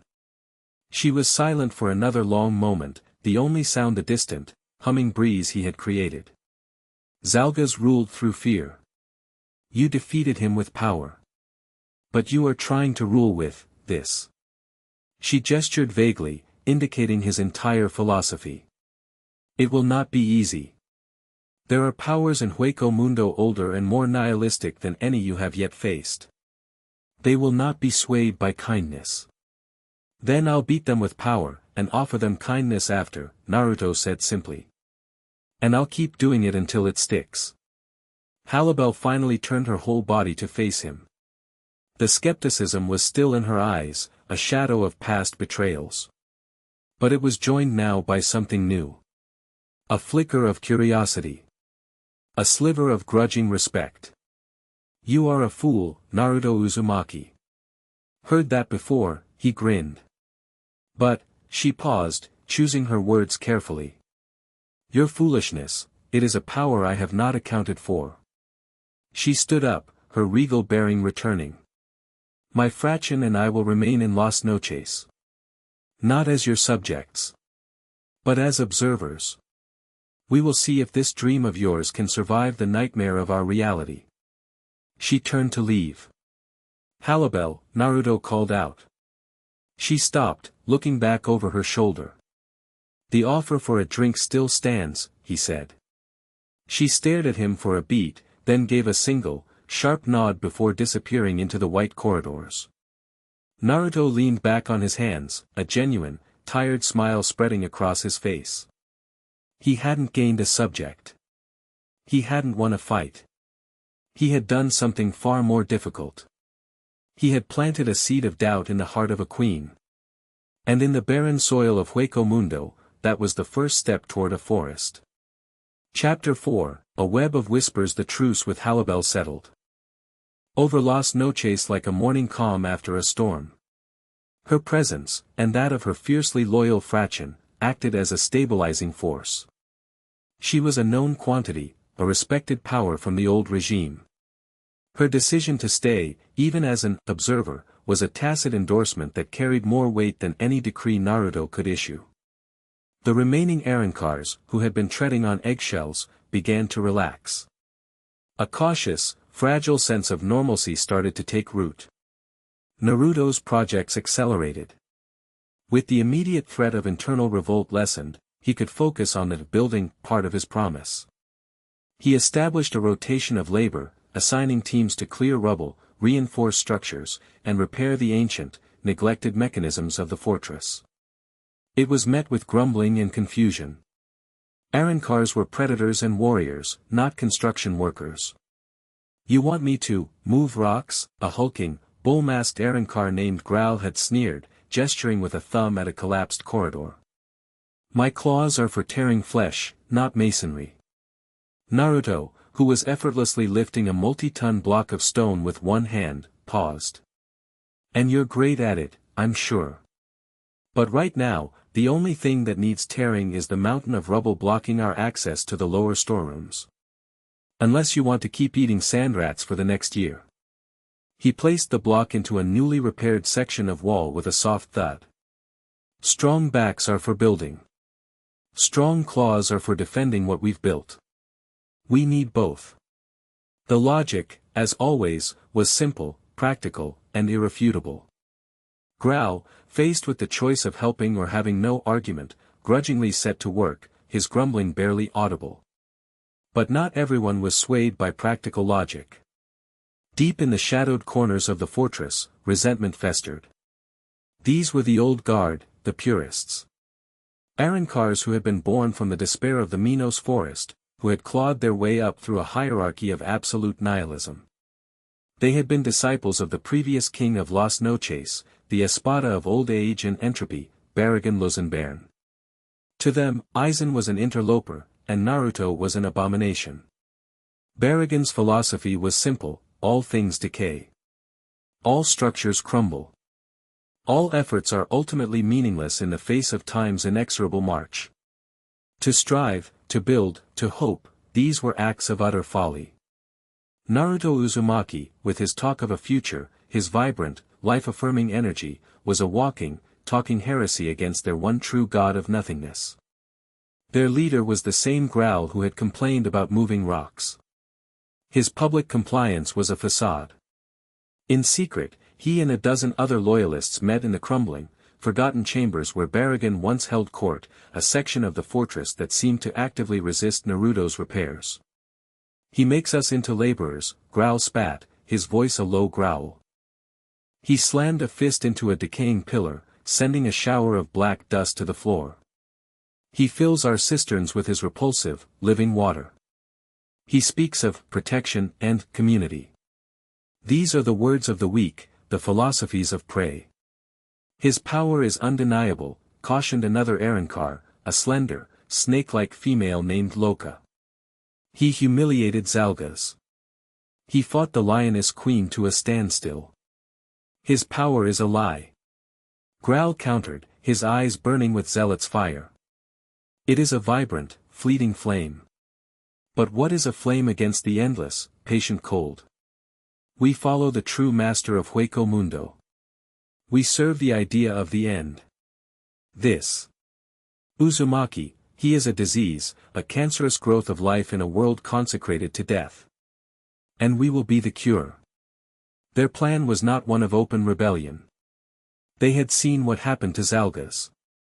Theirs was a strategy of entropy, a mirror of their fallen king's own power. They would rot Las Noches from within. They would poison the well, not with venom, but with despair. Isella moved through the fortress like a thought. Her moth-like mask fragment gave her an unassuming, almost scholarly appearance. She was neither strong enough to command respect through force nor charismatic enough to lead. Her survival had always depended on two things, being invisible, and knowing everything. She had watched Naruto from the moment he arrived. His power was terrifying, but it was his actions that fascinated her. He was a paradox, a puzzle she felt compelled to solve. He held ultimate authority but rarely used it. He was building an organization, but it had no formal hierarchy, only tasks and volunteers. He was, to her analytical mind, the most inefficient and illogical ruler she had ever seen. And he was succeeding. This baffled and intrigued her. She began to collect information, not out of any order, but by instinct. She spoke to the Arrancars who was present at the gate. She listened to the ones who had witnessed the duel in the courtyard. She found the forgotten servant who had been hiding in the throne room when Zalgas fell. She pieced together the narrative, cross-referencing stories, discarding exaggerations, looking for the bedrock of truth.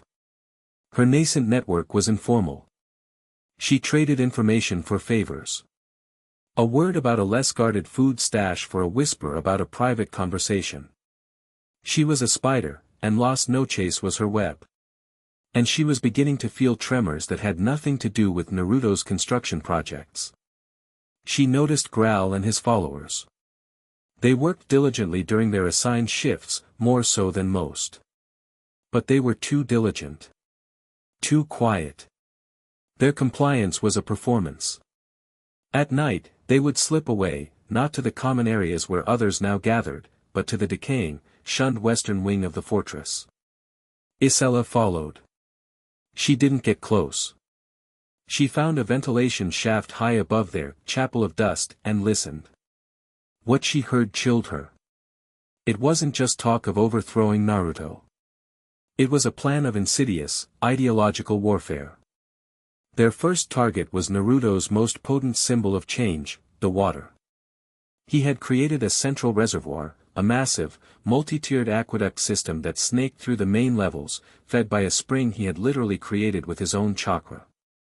It was a constant, flowing source of pure, clean water, a miracle in this parched world.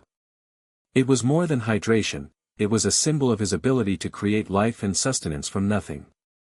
Growl's plan was simple and cruel. They had found a nest of carrion hollows, small, parasite-like creatures whose bodies dissolved into a foul, spiritually corrupting ichor upon death. They planned to dump dozens of them into the main reservoir.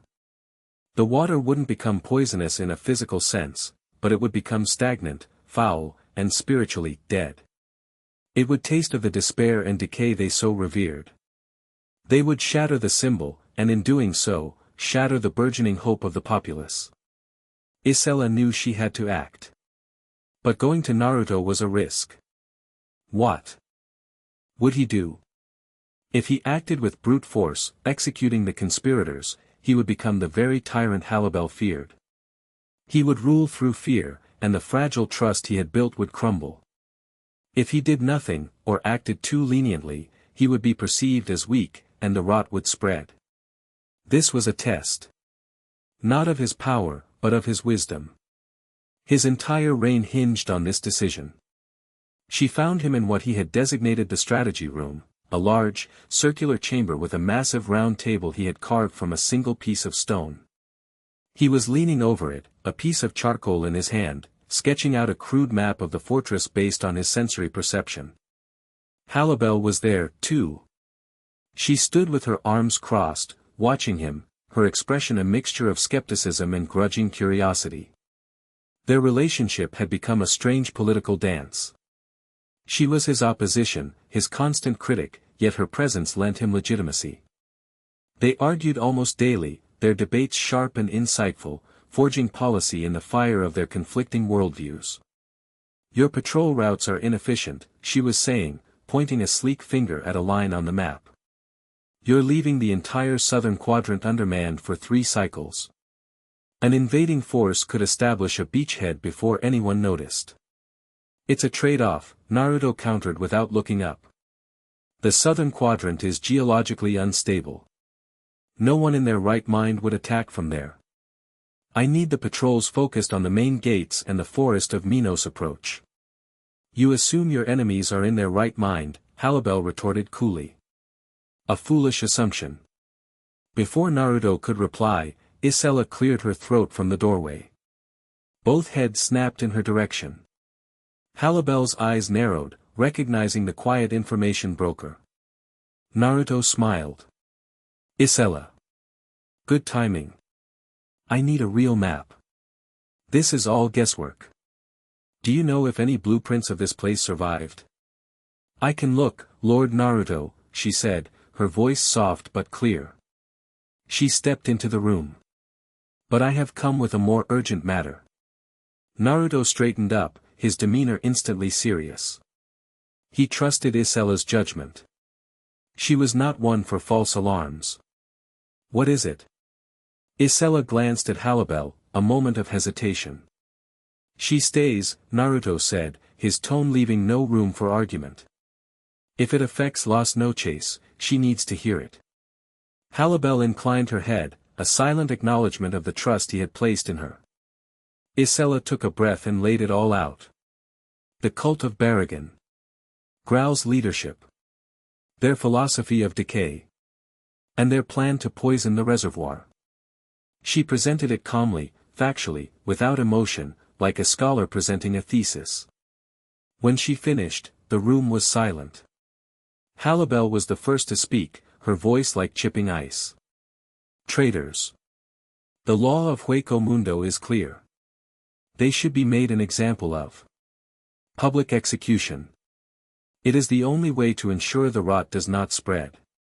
Naruto didn't answer immediately. He walked over to the large, arched window and looked out at the white desert. His face was a mask of concentration. He saw the logic in Halabel's words. It was the old way. The clean, simple, brutal way. It was what everyone, including the conspirators, would expect. And that was precisely why it was the wrong move. "No," he said finally, turning back to them. Halabel's eyes flashed with frustration. "You are a fool. Your mercy will be seen as weakness. It will embolden others. You will have a full-blown insurrection on your hands within a month. Executing them would also be seen as weakness," Naruto countered, his voice steady. "It would mean I'm afraid of their ideas. It would mean that the only way my philosophy can win is if I kill anyone who disagrees with it. It would make me a tyrant." "Then what do you propose?" she challenged. "You let them poison the water. Let them undo the first real sign of progress this world has seen in centuries." "No," Naruto said. Again. He walked back to the table, a new light in his eyes. A plan was forming, not one of brute force, but one of ideological jujitsu. He was going to use their own philosophy against them. We're going to let them try. Both Isella and Halibel stared at him as if he'd lost his mind. Let them. Isella whispered, her composure finally cracking. But, the water will be fine, Naruto said, a cunning smile playing on his lips. Isella, what time are they planning to make their move? At the cycle change. The guard patrol is at its thinnest then. Perfect. He turned to Halibel. I need you to do something for me. I need you to gather everyone. Every Arrancar in the fortress. Tell them there's a mandatory assembly in the main plaza. Tell them I have a major announcement about the future of Las Noches. Halibel was still skeptical, but she saw the strategic gleam in his eyes. This wasn't foolishness. This was a stratagem she didn't yet understand. She gave a curt nod. And you? Naruto said, his smile widening, am going for a swim. The main reservoir was a breathtaking sight. Located in a vast, open-air cavern in the heart of the fortress, it was a series of tiered, crystal-clear pools connected by cascading waterfalls, all flowing from a grotto where Naruto's chakra endlessly manifested pure water. The air was cool and humid, and the sound of falling water was a soothing balm in the silent world. Naruto sat in a lotus position at the bottom of the deepest pool. He was perfectly still, his eyes closed, merging his senses with the water itself. He had infused every drop with a trace of his own chakra, a feat of control that was simply staggering. He could feel the flow, the pressure, the temperature of the entire system as if it were an extension of his own body. He felt them arrive. 6 of them, led by Growl. They moved with stealth and purpose, carrying heavy, wriggling sacks. They looked around, saw the area was deserted, and a grim satisfaction spread across their faces. The fool makes it too easy, Growl muttered. No guards. He trusts his own power too much. They moved to the edge of the highest pool, the source from which all the other pools were fed. On my mark. We give this place back to the silence. We give it back to the dust. They opened their sacks. Dozens of the carrion hollows, disgusting slug-like creatures with weeping sores, spilled onto the ground.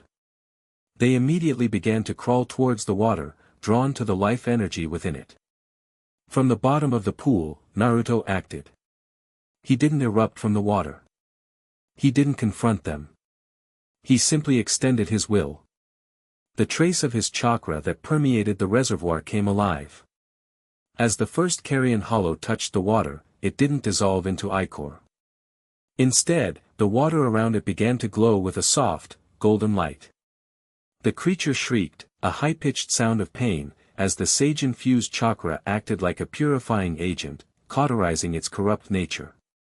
In seconds, the parasite hollow didn't dissolve, it was unmade, turning into harmless particles of spirit energy that dissipated into the air. Growl and his followers stared in horror. They threw more of the creatures in. The result was the same. The water, Naruto's symbol of life, was actively, aggressively hostile to their agents of decay. It was an incorruptible font. It's rejecting them, one of the conspirators stammered. The water, it's alive. Growl's face was a mask of disbelief and fury. He grabbed the last sack, which held the largest of the creatures, a bloated monstrosity, and hurled it with all his might into the center of the pool. The creature hit the water with a splash. For a moment, the golden glow intensified, struggling against the sheer volume of corruption. The water fizzed and steamed. Then, from the depths of the pool, a figure rose. Naruto emerged, the water cascading off him. He was wreathed in the golden glow of his chakra, his eyes blazing with sage power. The water around him was churning, a vortex of purifying light. He held his hand out, and the bloated carrion hollow was pulled towards him, trapped in a miniature whirlpool. Looking for this? Naruto asked, his voice calm, but resonating with power that shook the very stone around them. He closed his fist. The water around the creature compressed, crushing it instantly. The carrion hollow was annihilated in a flash of golden light, leaving not even a trace behind. Growl and his followers were paralyzed, caught between their failed plan and the living embodiment of the philosophy they despised. Your god is entropy. Decay. The end, Naruto said, walking on the surface of the water towards them. It's a powerful idea. Everything ends. Everything breaks. It's an easy truth to believe in. He stopped before them, the golden light from the water illuminating their terrified faces. But you're forgetting the other half of the cycle. Things are also born. Things grow. They heal. They're built. Life is stubborn. It's messy. And it doesn't just roll over and die because you think it should. He gestured to the glowing, vibrant water. You wanted to poison my well. But you can't kill an idea by poisoning its symbol. You have to offer a better one. And everything dies is a lazy argument. He dropped the sage mode, the golden glow receding. He was just a man in a soaked orange jacket again. Now, he said, his voice returning to normal. You're late for an assembly. And you're the guests of honor. The main plaza was packed. Thousands of Arrancars, from the weakest Jillians to former Privaron Espada, were gathered. They murmured amongst themselves, the air thick with speculation. On a raised platform stood Halibel and her fraction, a silent, imposing presence. Then Naruto arrived. He didn't appear on the stage. He walked through the crowd, who parted before him like the sea. Following him, their heads bowed in shame and terror, were Growl and his 5 co-conspirators. A wave of whispers followed their procession. Naruto led them to the foot of the platform. He then jumped onto the stage, turning to face the massive crowd. I told you I had an announcement about the future of Las Noches, he began, his voice magically amplified to reach every corner. And I do. The future is work. A collective groan went through the crowd. But, he continued, holding up a hand. I believe that work should have a purpose. Today, we're starting our most ambitious project yet. He pointed a thumb at Growl and his followers. These 6 individuals have volunteered to lead the charge. They have shown an incredible passion for the history of this place, a deep devotion to the concept of entropy and decay. The crowd murmured, confused. Growl looked up, his face a picture of bewilderment. The western wing of this fortress, Naruto announced, is a ruin. It is the most unstable, most dangerous, and most decayed section of Las Noches. It is a monument to the very entropy these men revere. And it is a death trap. But it is also a part of our home. He looked directly at Growl, a hard, unyielding glint in his eye. So, here is the new project. These 6, and anyone who wishes to volunteer to help them, will be tasked with the reconstruction of the western wing. They will shore up its foundations. They will clear its rubble. They will make it safe and habitable. They will take the greatest symbol of decay in this fortress, and they will be the ones to bring it back to life. A stunned silence fell over the plaza. This is not a punishment, Naruto said, his voice softening slightly. This is a purpose. You believe so strongly in decay? Then I am giving you the job of fighting it. You want to prove that all efforts are meaningless? Then prove it to me. I dare you. I dare you to look at a collapsing wall and declare it's not worth saving. I dare you to tell the people who will one day live in those halls that their safety is a fool's dream. He turned his gaze back to the crowd. There is no execution. There is no exile. There is only the work. They will be given tools, and they will be given a mission. To take the thing they worship, the end of all things, and wrestle it into submission with their own 2 hands. Their project's success or failure will be their own. He had done it. He had not made them martyrs. He had not made himself a tyrant. He had given them a sentence that was both a profound punishment and a path to redemption, inextricably linked. He had turned their faith into a responsibility. Growl stared, his mouth agape. He was defeated more completely than Zalgas had been. Zalgas had lost a fight. Growl had lost his entire ideology, turned against him as a weapon. On the stage, Halibel watched, her arms still crossed. But a flicker of something, a deep and profound respect, shone in her eyes. He had found a third way. Not the way of the beast, nor the way of the tyrant, but a new path entirely. Later, as the assembly dispersed in a buzz of conversation, Isella found Naruto by the platform. "It was masterful, Lord Naruto," she said, her voice holding a genuine note of awe. "It was a gamble," Naruto admitted, rubbing the back of his neck. "Could have blown up in my face." "All strategies are gambles," Isella countered. "The best strategists simply know how to stack the deck." She looked at him, her one visible eye sharp and analytical.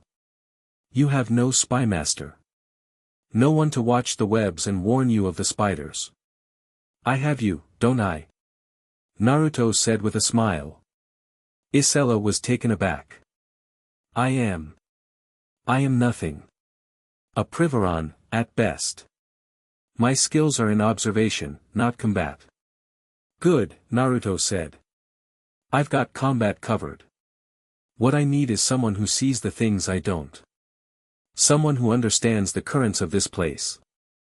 Someone who can tell me where the next crack is going to form before the wall comes down." He held out his hand. "I'm not asking you to be a warrior, Isella. I'm asking you to be my eyes and ears. My chief of intelligence. My advisor. What do you say?" Isella looked at his outstretched hand. For her entire existence, her skills had been a means of survival, a way to remain unnoticed. He was offering to make them a pillar of his new kingdom. He was offering her a title, a purpose, and most importantly, his trust. Slowly, she reached out her own hand and took his. It was warm, firm, and radiated a startling sense of vitality. "I accept," she said, and for the first time, her voice held not just softness, but strength. "I will not fail you." Their partnership was forged. The Fox King now had his spymaster.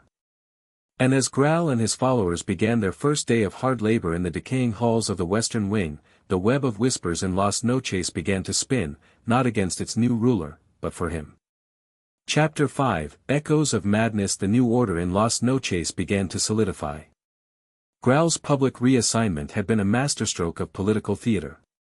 The sight of the former zealot, stripped of his pride, sullenly hauling rubble under the watchful eyes of other Arrancars was a more effective deterrent to rebellion than 100 executions. It was a daily, visible reminder that Naruto's rule was different. He didn't break his enemies, he repurposed them. The fortress was slowly coming to life. The constant sound of running water from the aqueducts, the clang of tools on stone, the organized chatter of work crews, these noises replaced the dead, waiting silence that had haunted the halls for so long. A sense of shared purpose, fragile but real, began to permeate the populace. Naruto, Halibel, and Isella formed an unlikely but effective ruling triumvirate. Naruto was the heart, the driving force of will and optimism, his power the engine of their reconstruction. Halibel was the fist, the pragmatic military commander, her experience with Arrancar temperament invaluable in organizing patrols and establishing a chain of command. Her fraction, now acting as her lieutenants, drilled the Arrancars with a brutal efficiency that whipped the disorganized rabble into something resembling a disciplined force. Isella was the mind, her web of informants giving her a near-omniscient understanding of the fortress's mood and secrets. She was Naruto's political compass, her quiet advice steering him around countless potential conflicts. The three of them often met in the strategy room, their contrasting styles clashing and combining. "The lower levels are still a maze," Isella reported one cycle, pointing at a section of Naruto's ever-evolving map. "There are entire sectors we have no information on. Sealed labs, forgotten storerooms. According to the oldest records I could find, they belong to the former Octava Espada, Sailaporo Grands." A flicker of revulsion crossed Halibel's face. The mad scientist.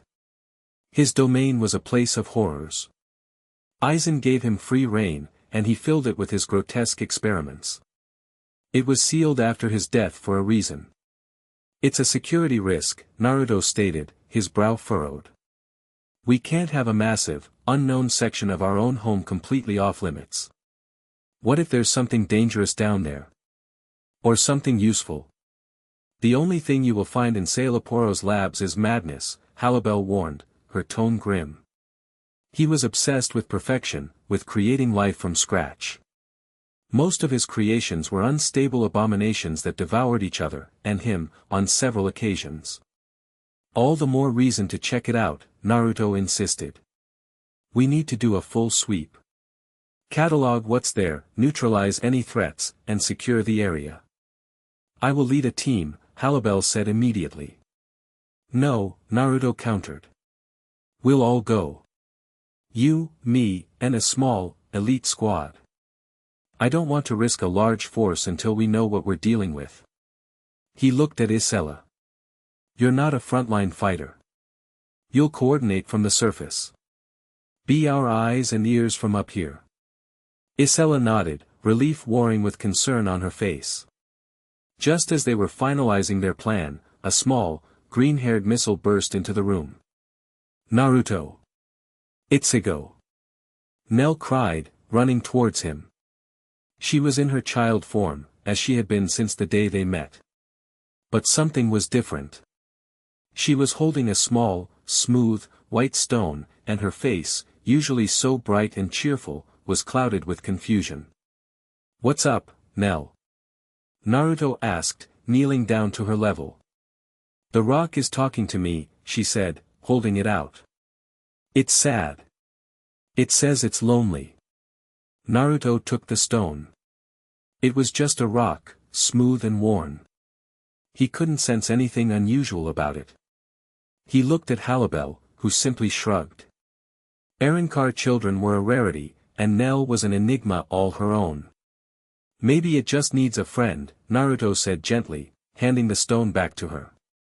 Why don't you keep it with your other treasures? Nell seemed to consider this, then her face brightened. Okay. I'll put it with Pesh and Dondo Chaka.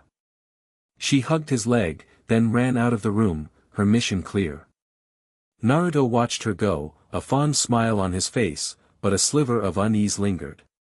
Her spiritual senses were surprisingly acute, even in her child form. If she sensed something, it probably wasn't just her imagination. He pushed the thought aside. All right. Let's pick a team. They chose a small, effective force, Halibel's 3 fraction, the aggressive Apache, the powerful Mila Rose, and the precise Sung-Sun, and 2 of Naruto's most reliable Arrancars, former subordinates of Zalgas who had adapted to the new regime with surprising zeal. The entrance to Sailaporo's domain was a massive, circular blast door deep in the sublevels, sealed with dozens of locks and esoteric Kido seals. It took the combined strength of Naruto and Mila Rose to pry the door open, the screech of protesting metal echoing down the dark corridor. The air that wafted out was foul. It smelled of antiseptic chemicals, ozone, and something else, something organic and rotten. Stay sharp, Naruto ordered, his hand glowing with a small orb of light that illuminated the passage ahead. No one goes off alone. They stepped inside. They were in a long, white corridor, eerily pristine compared to the decay in the rest of the fortress. But the walls were lined with massive glass tubes, each filled with a viscous, amber fluid and the half-formed shapes of grotesque creatures. It was a gallery of failed creations, a testament to Sailaporo's obsessive genius. By the king, Apache muttered, her usual bravado replaced by disgust. As they moved deeper, the experiments became more complex. Fusions of different hollow types, creatures with too many limbs, too many eyes, all floating silently in their glass prisons. The silence was unnerving, a stark contrast to the horrors on display. They reached a central laboratory, a vast, multi-level chamber dominated by a massive, dormant piece of machinery. Control panels and monitors lined the walls, all dark and lifeless. Looks like the power has been off for a long time, Naruto observed, running a hand over a dusty console. "Let us hope it stays that way," Sung-sun whispered.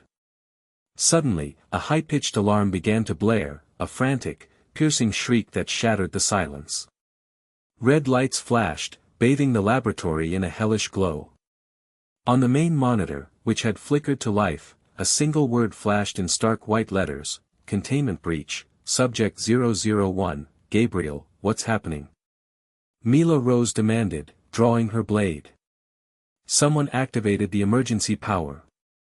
Naruto realized, his eyes darting to a secondary console.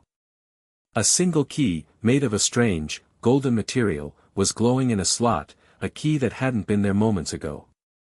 It pulsed with a faint, divine energy that was chillingly familiar. The Otsutsuki. Before he could voice his suspicion, a deep, rhythmic thump, thump, began to echo through the chamber. It was coming from a massive containment vault at the far end of the lab. The sound was slow, like a giant's heartbeat, and with each beat, the vault door bulged outward, the reinforced steel groaning in protest. Thump. A massive dent appeared. Thump. Cracks spiderwebbed across the door. Thump. With a cataclysmic roar of tearing metal, the vault door was ripped from its hinges and hurled across the room, crashing into the far wall. From the darkness within, a viscous, pink substance began to ooze out onto the floor. It wasn't liquid, it was a gelatinous, pulsating mass. It flowed into the center of the room, coalescing, growing, pulling itself together. It had no discernible shape, no head, no limbs. It was a blob of living, organic matter, shimmering with a sickly internal light. "What in the hell is that thing?" Apache breathed, horrified. Halibel's face was a grim mask. Sailaporo's masterpiece. He called it his Gabriel project. He was trying to create a being that could infinitely evolve, that could adapt to any threat. An immortal, perfect life form. The blob quivered, and a single, large, red eye opened in its center, focusing on them. It had no mouth, but a voice echoed directly in their minds, a chorus of 1,000 whispers speaking as one. "We are awake. We are hungry." The mass surged forward with shocking speed, a pseudopod of pink goo lashing out towards Mila Rose. She roared and met it with her blade, but instead of cutting it, her sword was simply absorbed. The goo wrapped around her arm, and she screamed as it began to sizzle, trying to dissolve her. Mila Rose. Apache yelled, firing a Zero at the blob. The blast of energy struck the mass, tearing a hole in it. But the hole immediately sealed itself, the pink flesh bubbling and reforming as if nothing had happened. Worse, the area where the Zero hit began to shimmer. Bone-like plates, similar to an Arrancars hierro, formed on its surface, glowing with absorbed spiritual energy. "It's adapting." Naruto yelled, his mind racing. It absorbed the Zero and learned to defend against it. "Don't use spiritual attacks." Mila Rose, with a roar of pure rage, flared her own spiritual pressure, blasting the goo off her arm. Her arm was raw and burned. The blob, now plated with rudimentary armor, surged towards them again. It was learning. Evolving. "Fall back. We need to contain it here." Halibel commanded, unleashing her own power. But instead of a Zero, she summoned a blade of high-pressure water, using her mastery of her element to try and slice it apart. The water blade cut deep into the creature, bisecting it. But the two halves didn't die. They simply became two smaller, independent blobs, each with its own baleful red eye. They both surged forward. "Okay, new plan." Naruto yelled.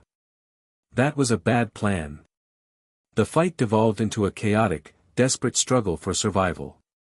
The laboratory, once a silent tomb, was now a whirlwind of motion. The two blobs moved with a terrifying, fluid grace, their attacks unpredictable. They learned from every blow. When Apache tried a physical strike, the creature's flesh hardened to the density of steel. When Sung-sun tried to pin it with her energy snakes, it simply dissolved and reformed around them. They were fighting an idea. A concept.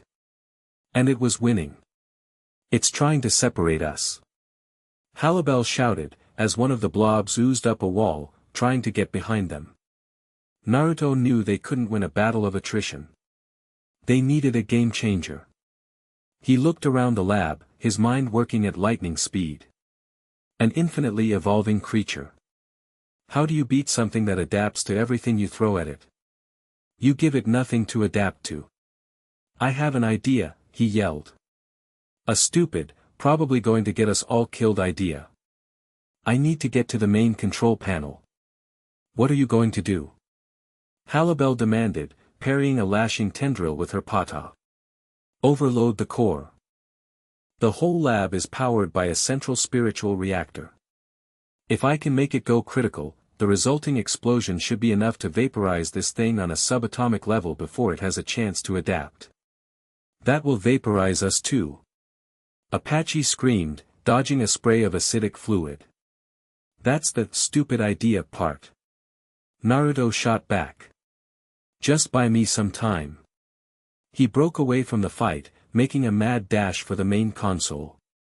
One of the blobs immediately changed its target, sensing the new threat. It surged after him, a pink tidal wave of flesh and hunger. Halibel moved to intercept it. Go. We will hold it. She planted herself between Naruto and the creature, her fraction forming a defensive line with her. The four of them stood as one, a wall of defiance against the evolving nightmare. Naruto reached the console, his hands flying over the controls. Most of it was dead, but the emergency power from the Otsutsuki key was running the core systems. He found the reactor controls. They were, of course, locked behind layers of Sailaporo's paranoid security protocols. Come on, you crazy bastard, work with me, he muttered, trying to brute force the system with a surge of his own chakra. Alarms blared even louder. Warning, reactor overload sequence initiated. Detonation in 180 seconds. A countdown timer appeared on the main screen. 3 minutes. Behind him, the battle was becoming desperate. Halibel and her team were being pushed back. The creature had learned from their teamwork, splitting into smaller, faster versions of itself that swarmed them from all angles. Naruto, whatever you're doing, hurry up. Mila Rose roared as she was slammed into a wall. Naruto ignored the chaos, his focus absolute. He wasn't just trying to overload the reactor. He was trying to control it. To shape the detonation. He was pouring his own chakra into the system, not just as a power source, but as a guiding intelligence. 120 seconds, Halibel was fighting with a cold, desperate fury. She had encased her arm in a vortex of water, Lagata, using it as a drill to tear through the smaller blobs. But for every one she destroyed, 2 more seemed to split off from the main mass. They were being overwhelmed. Sung-sun screamed as one of the creatures managed to wrap around her leg, its flesh beginning to dissolve her boot. Halibel saw it. She was too far away to help. Her eyes widened in horror. Suddenly, a small figure appeared as if from nowhere. It was Neliel. But not the child. It was her adult form. The transformation had been instantaneous, triggered by the imminent danger to her friends. She was tall, regal, clad in the remnants of her own Espada uniform, the number 3 tattooed on her back. Her green hair was long, and her expression was one of calm, focused fury. Get away from her, she said, her voice low and dangerous. She moved with a speed that made even Halibel seem slow. In a blur of motion, she appeared next to Sung-sun, her Zanpakuto, Gamuza, already drawn. With a single, precise slash, she severed the blob from Sung-sun's leg, then kicked the writhing piece of goo away. Nell. Naruto glanced back from the console, his eyes wide with surprise.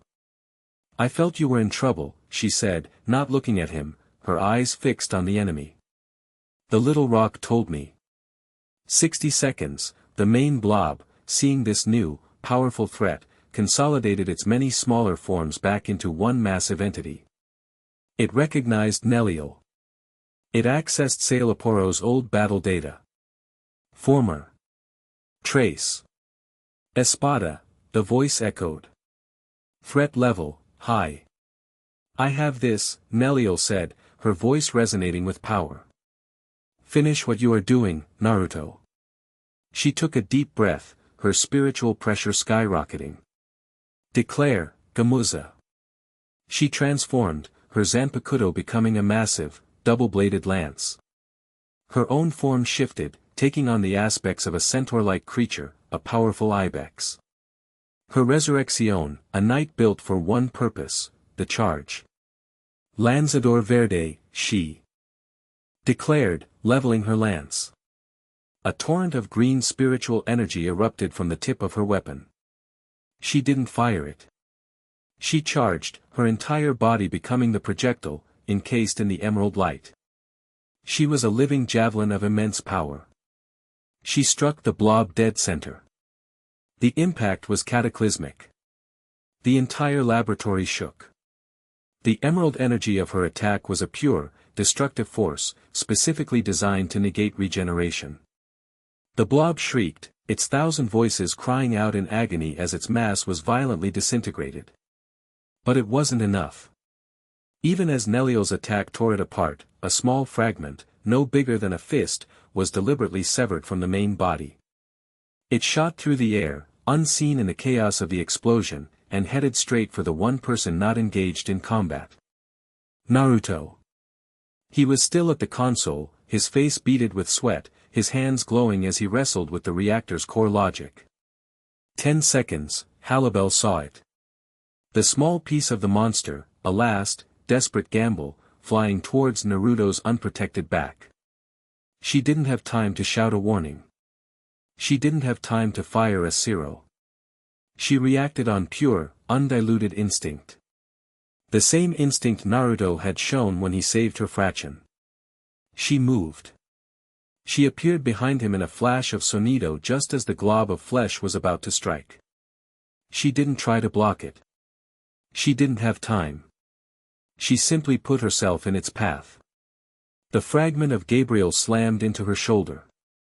Halibel cried out, a sharp, choked sound of pain. Naruto spun around, his eyes wide with horror, the countdown on the screen forgotten. Halibel. She stumbled, falling against him. The pink goo was spreading rapidly across her back and shoulder, its flesh bubbling and dissolving as the adaptive creature tried to consume her.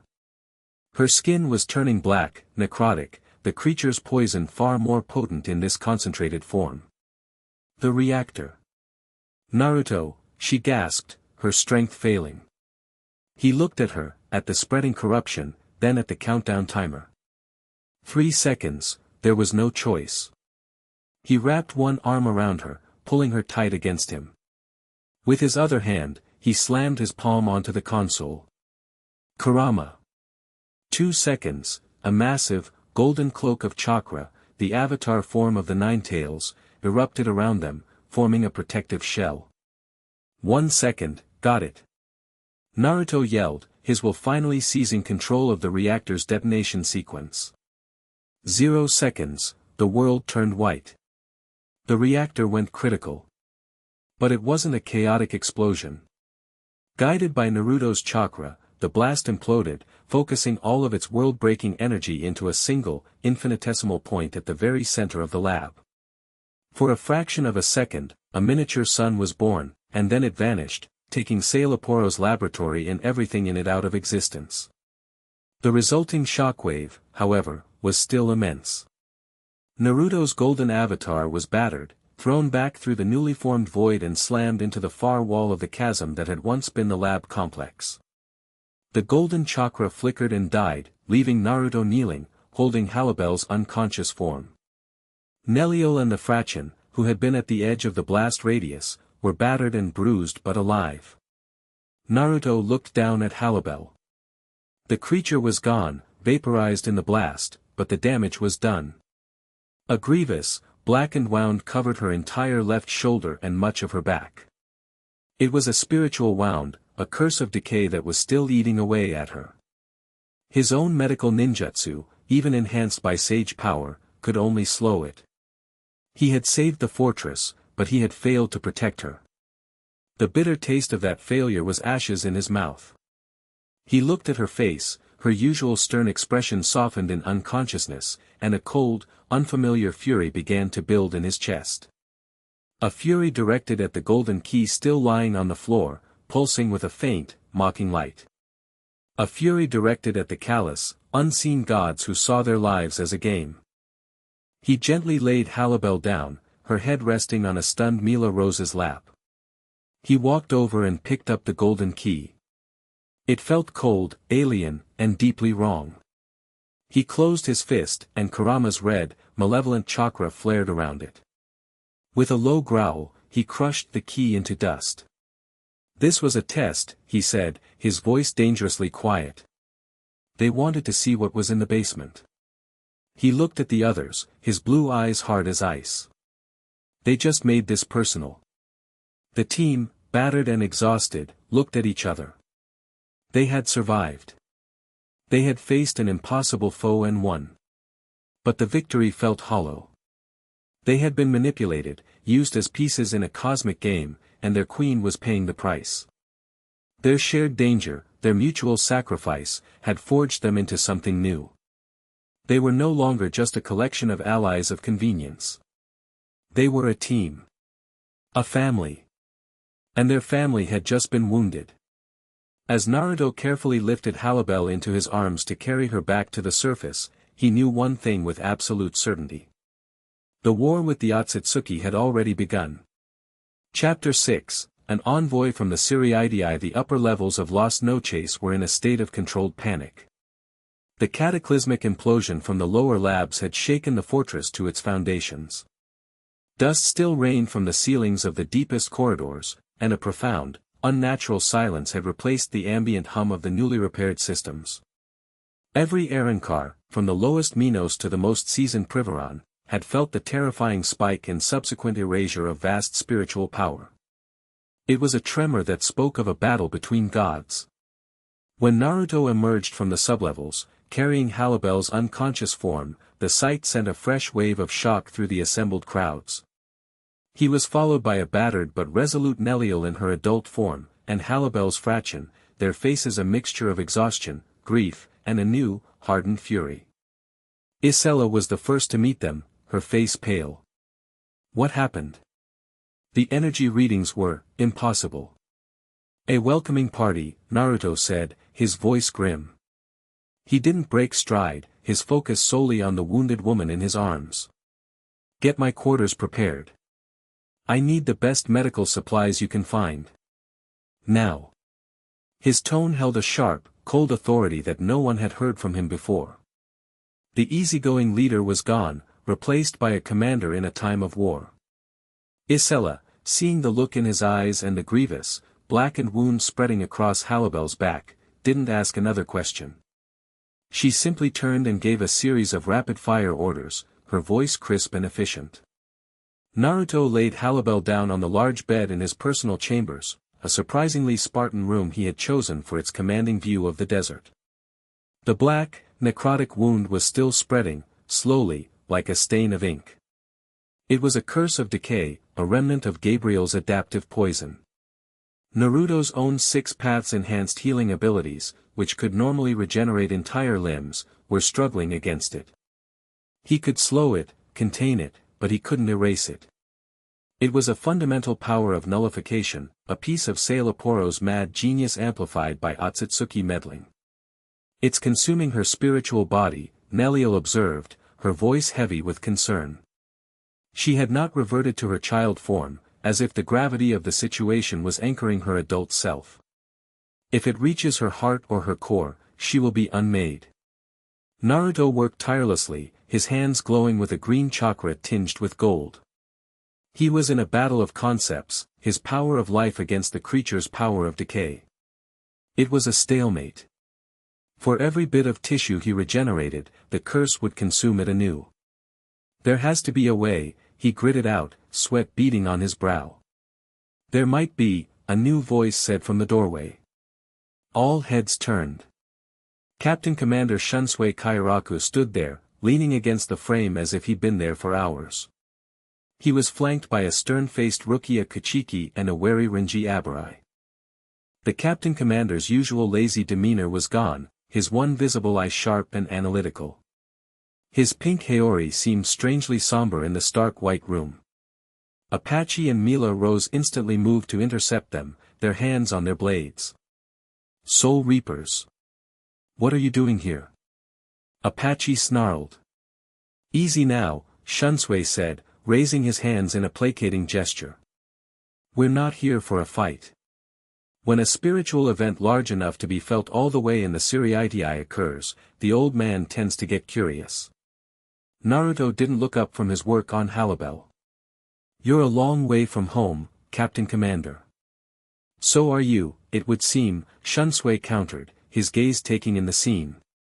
The powerful blonde man he had only heard whispers about, tending to the former Trace Espada, with another former Trace Espada standing guard. The political landscape of the afterlife had become very, very strange. The wound, Shunsui said, his eye narrowing on the creeping blackness on Halibel's back. It is not a simple injury. It is Keto-based, but twisted. Perverted. It's a deconstructive curse. Our R&D division has seen similar things, though never this potent. It requires a specific counterspell, a form of reverse keto that purifies rather than destroys. Naruto's hands stilled. He looked up, his blue eyes locking with Shuansui's. Can you do it? I can't, Shunsui admitted. My skills lie in other areas. But she can. He gestured with his head towards Rukia. Captain Kachiki is one of our foremost experts on advanced keto applications and seals. Rukia stepped forward, her expression serious. She looked at the wound, her brow furrowed in concentration. It's complex. It's woven into her very soul fabric. Removing it will be delicate. Can you do it? Naruto repeated, his voice low and intense. Rukia met his gaze, her violet eyes unwavering. I can. Naruto looked from her to Shunsui, then back to the dying woman on the bed. He was being offered a lifeline from the last place he expected. He had no reason to trust them. The Soul Society had been an enemy of his new people for centuries. But Halibel's life was on the line. He made his decision. Do it. Apache and Mila Rose looked horrified. Lady Halibel would never accept help from a Soul Reaper. Mila Rose protested. Lady Halibel would want to live, Naruto shot back, his voice sharp as glass. He stood up, making way for Rukia. And right now, I'm making the calls. Stand down. His authority was absolute. The two Fraction hesitated, then grudgingly stepped back, their glares promising death if anything went wrong. Rukia knelt beside the bed. Renji stood guard, his hand resting on the hilt of Zabumaru, his eyes warily scanning the room. Shunsui simply watched, his gaze unreadable. I will need complete silence, Rukia said, her hands beginning to glow with the pale blue light of a healing keto. And no one must interfere. The slightest fluctuation in spiritual pressure could cause the curse to backlash. She began her work. It was not a fast process. She didn't use grand incantations or powerful blasts of energy. It was a painstaking, intricate procedure, like a surgeon removing 1,000 tiny splinters from a person's heart. She wove her own spiritual energy into Halibel's, carefully, thread by thread, isolating the black, corrupting energy of the curse and gently teasing it out. The room was thick with tension. Naruto stood by the window, his arms crossed, his chakra senses monitoring every flicker of energy in the room. He was coiling his power, ready to intervene in a nanosecond if Rukia's energy faltered or turned malicious. Neliel stood by his side, a silent, powerful guardian. The Fraction paced like caged animals. Shunsui walked over to stand next to Naruto, casually looking out the window as if they were old friends discussing the weather. Quite the kingdom you've got here, Naruto Uzumaki, he said conversationally. Las Noches is cleaner than I've ever seen it. Quieter, too. The reports I've been getting are colorful. A new king who builds more than he breaks. Unheard of in this part of the world. The old ways weren't working, Naruto said, his eyes never leaving Rukia. No, they weren't, Shunsui agreed. Aizen's way led to war. Baragon's way led to ruin. Your way, where does it lead?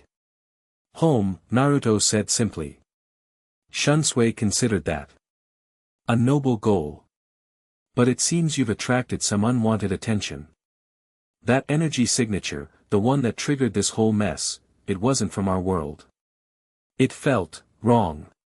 Ancient. Hungry. Otsutsuki, Naruto said, the name tasting like poison. A clan of dimension-hopping parasites who see worlds as fruit to be harvested. Shuansui's one eye widened almost imperceptibly. The casual way Naruto spoke of such a cosmic-level threat was more chilling than any boast. I see, the captain commander said slowly. And I take it you have some history with them. You could say that, Naruto replied grimly. They're the reason I'm here. And it looks like they've followed me. That little event in the basement was them, knocking on the door to see who was home. They used one of Sailaporo's old toys as a probe and used my people as test subjects. A new, grim understanding dawned on Shuansui's face. He had come here suspecting he might find a new Aizen. Another ambitious warlord gathering power for a war against the Siriidii. The reality was infinitely more terrifying. Naruto wasn't building an army to attack them. He was building a fortress to withstand an invasion from a common enemy, an enemy so powerful it made the conflicts between Soul Reaper and Hollow seem like petty squabbles. This changes things, Shunsui murmured, more to himself than to Naruto. This changes everything. The strategic implications were staggering. For centuries, the Soul Society had viewed Hueco Mundo as a threat to be managed, a wasteland of chaotic evil. But now, under Naruto's rule, it was becoming a buffer state. A fortified bastion on the front lines of a war they hadn't even known was coming. You're warning me, Shunsui realized. This isn't just a conversation. You're giving me intelligence. The Otsutsuki won't stop with Hueco Mundo, Naruto said, his voice low. If they get through me, or if I fall, they'll come for the Soul Society next. It's just as rich in spiritual energy as my world was. You're on the menu, whether you like it or not. I'm just the appetizer. Shunsui was silent for a long moment, the gears of his shrewd, strategic mind turning at high speed. He looked at Naruto, a new respect dawning in his eye. This man wasn't a conqueror. He was a sentinel. He had taken this dead world and was forging it into a shield, not just for the Arrancars he had taken under his wing, but potentially for everyone. An enemy of my enemy. Shunsui began. I'm not looking for an alliance, Naruto cut him off. I'm not asking you to fight my battles. My people have a long and bloody history with yours. Trust isn't built in a day. I'm just giving you a heads up. What you do with it is your problem. My priority is protecting my home. He emphasized the word, making the distinction clear. This was not a plea for help. It was a statement of fact from one head of state to another. Just then, Rukia gasped, a sharp intake of breath. She swayed, her face pale with exhaustion, but the last thread of black, cursed energy had been pulled from Halibel's body. It coalesced in her hand into a small, writhing ball of darkness, which she promptly crushed within a high-level binding Kido, neutralizing it completely. The effect on Halibel was immediate. The necrotic blackness faded from her skin, leaving behind raw but clean tissue. Her breathing, which had been shallow, deepened. Color returned to her face. The curse was broken. Rukia slumped, caught by Renji before she could fall. The procedure had taken nearly all of her spiritual energy. Naruto was at Halibel's side in an instant. He placed a hand over her wound, and this time, his green healing chakra worked without resistance. The torn flesh began to knit itself back together at a visible rate. In moments, the wound was gone, leaving behind smooth, unblemished skin. Halibel's eyes fluttered open. She blinked, her gaze hazy and confused. She tried to sit up, her hand going to her shoulder. "Easy," Naruto said, his voice gentle. "You took a nasty hit. You've been out for a while." Her eyes focused, first on him, then on the other figures in the room. She saw Rukia, panting and exhausted, being supported by Renji. She saw Shunsui Kairaku, the captain commander of her sworn enemies, standing in the new king's private chambers. Her expression hardened instantly. "Soul Reapers," she hissed, her voice hoarse. "What is this? What have you done?" She tried to summon her spiritual pressure, to reach for her blade. "They saved your life," Naruto said simply, his hand still on her shoulder, a silent, firm pressure keeping her from rising. "That wound. I couldn't heal it." "They could." Halibel stared at him, then at Rukia, then back again. The pieces clicked into place. The hated enemies, the ones responsible for Aizen's defeat and her own, had intervened to save her. The sheer cognitive dissonance of it left her speechless. Shunsui chose that moment to step forward. He gave a slight, respectful bow. "Dear Halibel. It is good to see you well. Your recovery is a testament to Captain Kachiki's skill." "I did not ask for your help," she said, her voice cold as ice. "No, you did not," Shunsui agreed easily. "But your new king did. And frankly, his concerns are of more strategic importance at the moment." He looked at Naruto. "We are in your debt, Naruto Uzumaki. Not just for the warning, but for this." He gestured vaguely at the new, ordered state of Las Noches. "A stable Hueco Mundo is preferable to a chaotic one." He turned to leave. "We will take our leave. Captain Kachiki needs to report back to the 4th Division for recovery." He paused at the door, looking back at Naruto. "We are not allies. But for now, we are not enemies. I will establish a permanent, secure channel of communication between the Siriidii and Las Noches. Let's keep each other informed about our mutual, pest problem."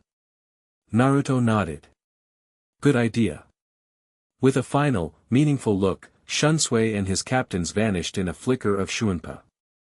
The room was silent again, save for Halibel's steady breathing. She was looking at Naruto, her golden eyes a storm of conflicting emotions. He had allowed her mortal enemies into their home. He had accepted their aid. He had indebted them. But he had done it to save her life. "You should not have done that," she said, but her voice lacked its usual conviction. "You're welcome," Naruto replied with a small, tired smile. He stood up, his body finally showing the strain of the last 12 hours. He had fought a nightmare, contained a reactor meltdown, and stood a tense vigil for hours on end. He was exhausted. Neliel, who had been a silent pillar of strength throughout the ordeal, stepped forward. She looked at Halibel, now recovering, then at Naruto. The crisis was over. The adrenaline was fading. With a soft sigh, her body began to shrink. Her long hair shortened, her regal features softened, and her adult form dissolved away, leaving the small, innocent child in her place. "Naruto." She mumbled, her eyes big and sleepy. She stumbled forward and wrapped her arms around his leg, her energy completely spent. "I'm tired." Naruto's expression softened instantly. He reached down and scooped her up into his arms, her head resting on his shoulder. The formidable warrior was gone, replaced by a child who needed comfort. He looked at Halibel, who was now sitting up, her fraction fussing over her. Their eyes met. An unspoken understanding passed between them. He had crossed a line, broken a taboo, by bringing the Soul Reapers here. But he had done it for her. And she, in turn, had taken a blow meant for him. Their fates, their responsibilities, were now inextricably intertwined. He had won her trust not with a grand gesture, but with a quiet, desperate act of pragmatism. He had proven that her life was more important to him than politics, pride, or old hatreds. His kingdom now had a recognized, if unofficial, truce with the Soul Society.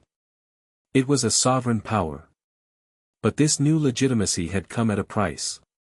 He had put the Otsutsuki squarely on the Soul Society's radar, and in doing so, had painted an even larger target on his own back.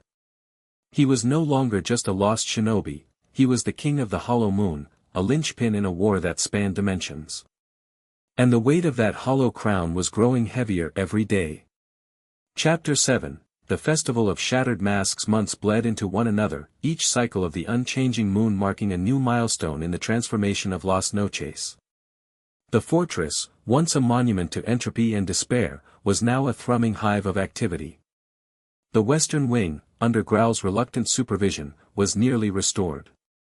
The Arrancars who had once worshipped decay had, through the sheer, grinding toil of reconstruction, become its most vehement opponent.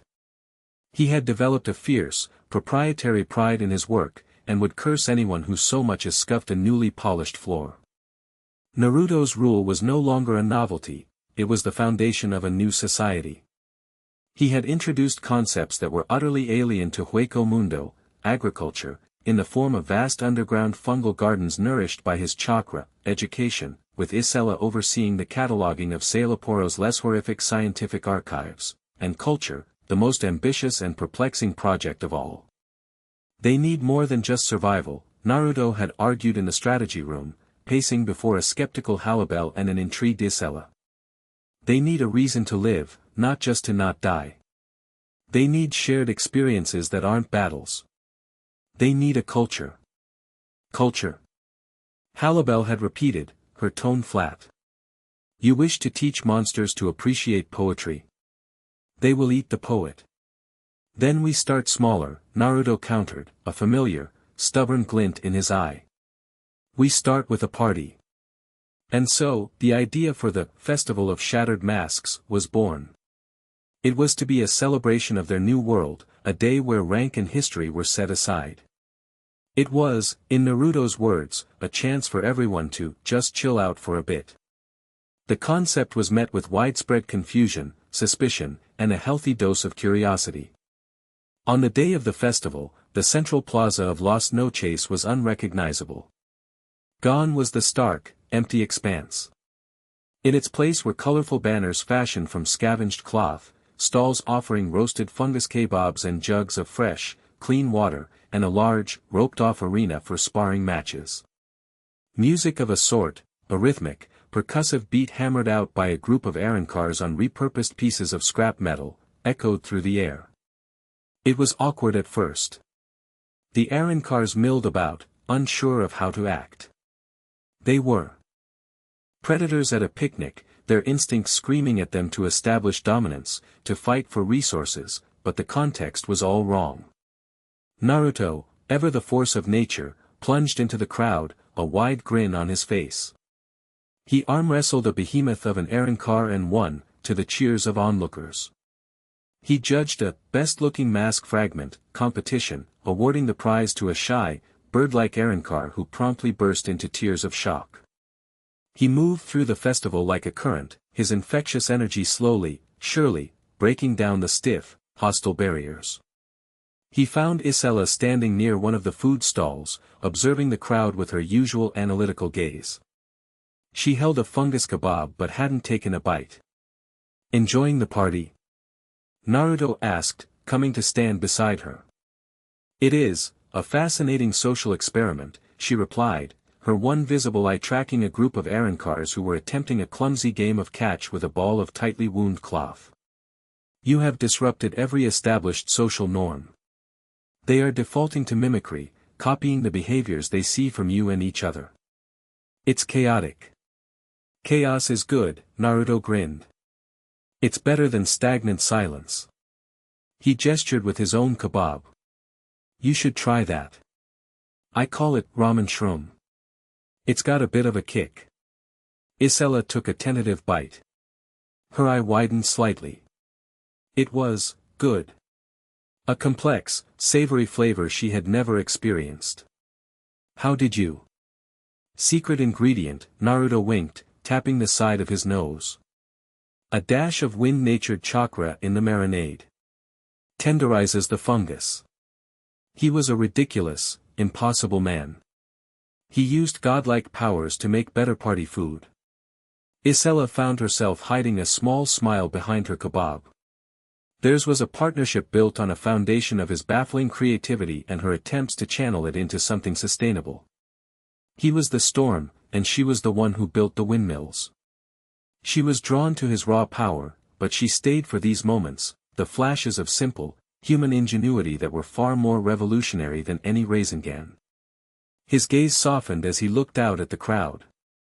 You've done good work, Isella. None of this would be stable without you. You see the cracks before they form. The quiet, genuine praise warmed her more than she would ever admit. I merely provide the data, Lord Naruto. You provide the vision. We're a good team, he said simply, and the unspoken sentiment hung in the air between them, a bond of deep, intellectual respect that was as strong as any forged in battle. Leaving Isella to her observations, Naruto's attention was drawn to the sparring arena. A fight was just ending, and the victor was Neliel.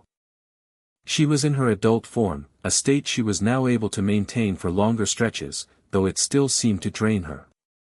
She had just disarmed her opponent with a graceful, flowing move, her lance held casually at her side. The crowd cheered, but Neliel looked uncomfortable. She was an honorable warrior, but the social complexities of victory and defeat in a non-lethal context were still new to her. She helped her opponent up, offering a respectful bow, but her movements were stiff, her eyes uncertain. Naruto vaulted the ropes into the arena.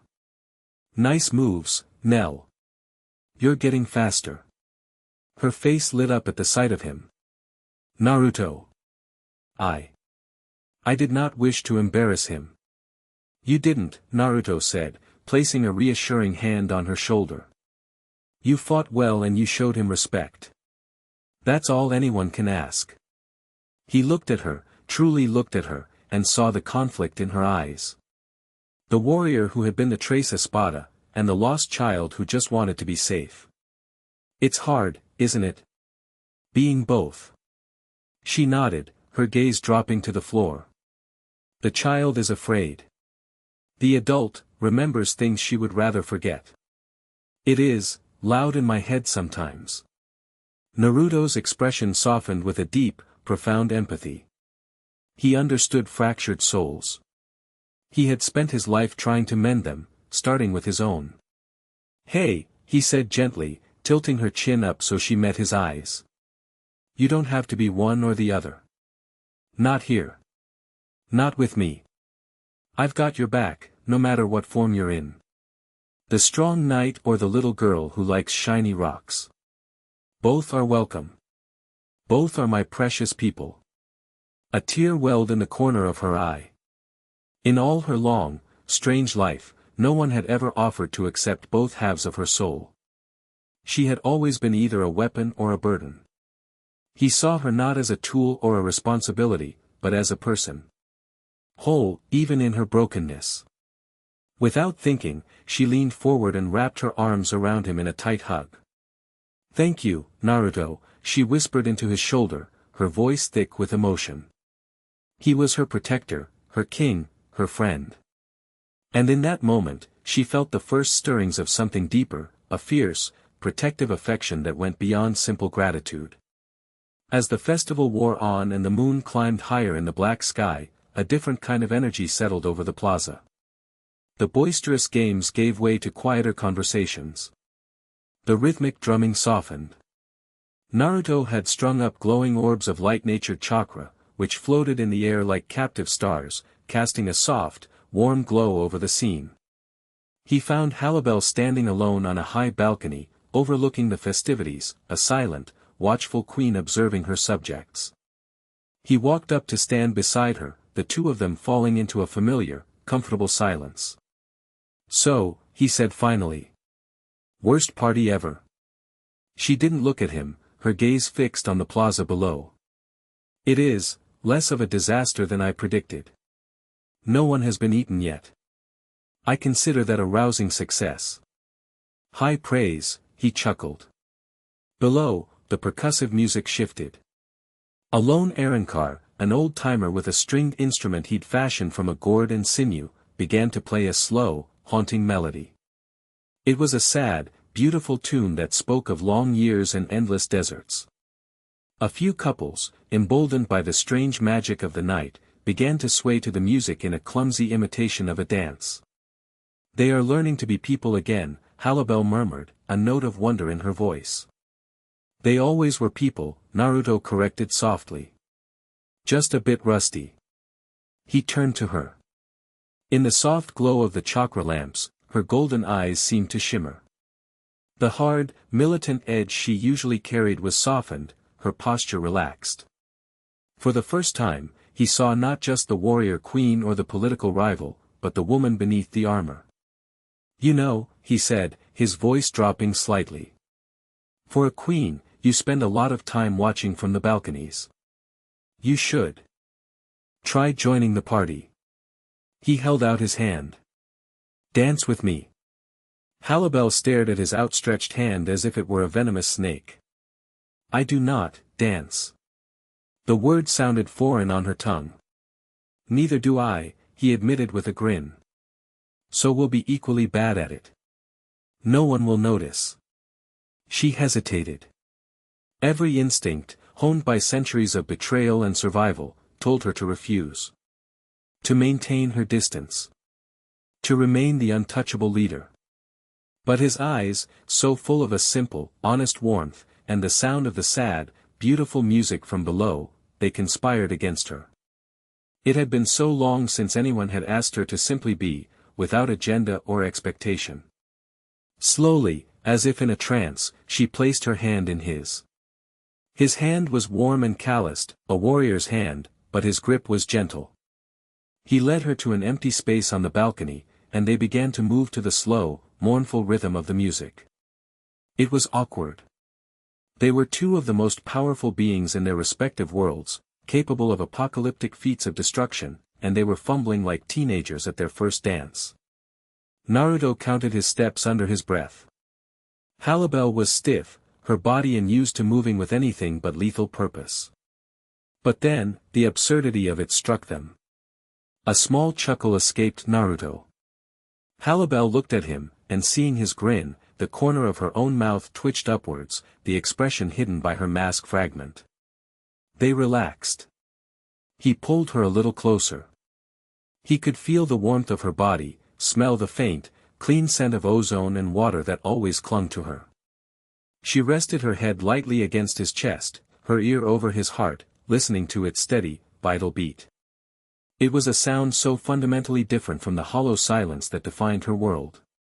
This is foolish, she whispered against his jacket. Yeah, he whispered back into her hair. It's great, isn't it? They weren't a king and his general. They weren't a sage and an espada. They were just Naruto and Halabel, two lonely, powerful souls who had found an unlikely comfort in each other's arms, swaying under a moon that had never before witnessed such a quiet, gentle moment. The respect and rivalry that had defined their relationship was transmuting, in the strange alchemy of the night, into something warmer, more fragile, and infinitely more profound. The melody ended. They stood for a moment, neither wanting to break the spell. But the silence that followed was not the peaceful quiet of a finished song. It was a sudden, chilling void. The music in the plaza had stopped. The chatter had died. A cold that had nothing to do with the night air washed over the fortress. Naruto and Halabel broke apart, their warrior instincts flaring back to life. They looked down into the plaza. The crowd had parted. The floating chakra orbs flickered as if starved of air. In the center of the plaza, where moments before couples had been dancing, stood a single figure. He hadn't arrived in a flash of light or a show of power. He was simply there. He was tall and unnervingly slender, clad in the pristine white and black robes of the Otsutsuki Main family. His skin was a pure, chalky white, and his hair was a long, silver-white braid that reached his waist. He had no eyebrows, only the traditional 2 dots on his forehead. But his most terrifying feature was his eyes. They were a pair of golden rinnegan, identical to the one Momoshiki had possessed, and they glowed with a cold, divine, and utterly indifferent light. His presence was a black hole in the fabric of the world. He didn't radiate power like Naruto or Halibel. He consumed it. The joyous energy of the festival, the spiritual pressure of every Arrancar in the plaza, the very light of Naruto's lanterns, it all seemed to dim, to drain away into him. He surveyed the scene, the festive banners, the food stalls, the terrified Arrancars, with an expression of faint, clinical distaste, as if a scientist had discovered a mold culture growing in a petri dish he thought was sterile. Then his golden eyes lifted, passing over the crowd, and locked onto Naruto, standing on the balcony. A cold, serene smile touched his lips. It did not reach his eyes. "So," the Otsutsuki said, his voice not loud, but carrying to every corner of the silent fortress, a voice that was both beautiful and utterly devoid of emotion. "This is what the runaway beast has been doing with its borrowed power. Playing king in a castle of bones." He took a single, graceful step forward. "The clan has been most curious about this little anomaly. It is time for this experiment to end." The festival was over. The hunter had arrived. Chapter 8, The Divine Hunter. The silence in the plaza was absolute, a fragile pane of glass stretched to its breaking point. Every Arrancar stood frozen, their newfound joy and camaraderie vaporized by a presence so immense it felt like a physical weight pressing down on their souls. This was not the raw, vital pressure of Naruto or the controlled, oceanic power of Halibel. This was a void, a cold, ancient emptiness that promised oblivion. Naruto and Halibel stood on the balcony, the warmth of their dance replaced by a chilling, pre-battle stillness. "Get everyone back," Naruto said, his voice a low, dangerous command. "Get them inside. Now." Halibel didn't argue. She saw the look in his eyes, the same absolute focus he'd had in Sailaporo's lab, but colder, harder. She turned, her voice a sharp, clear command that cut through the paralysis. "All Arrancar. To the barracks. This is not your fight. Go."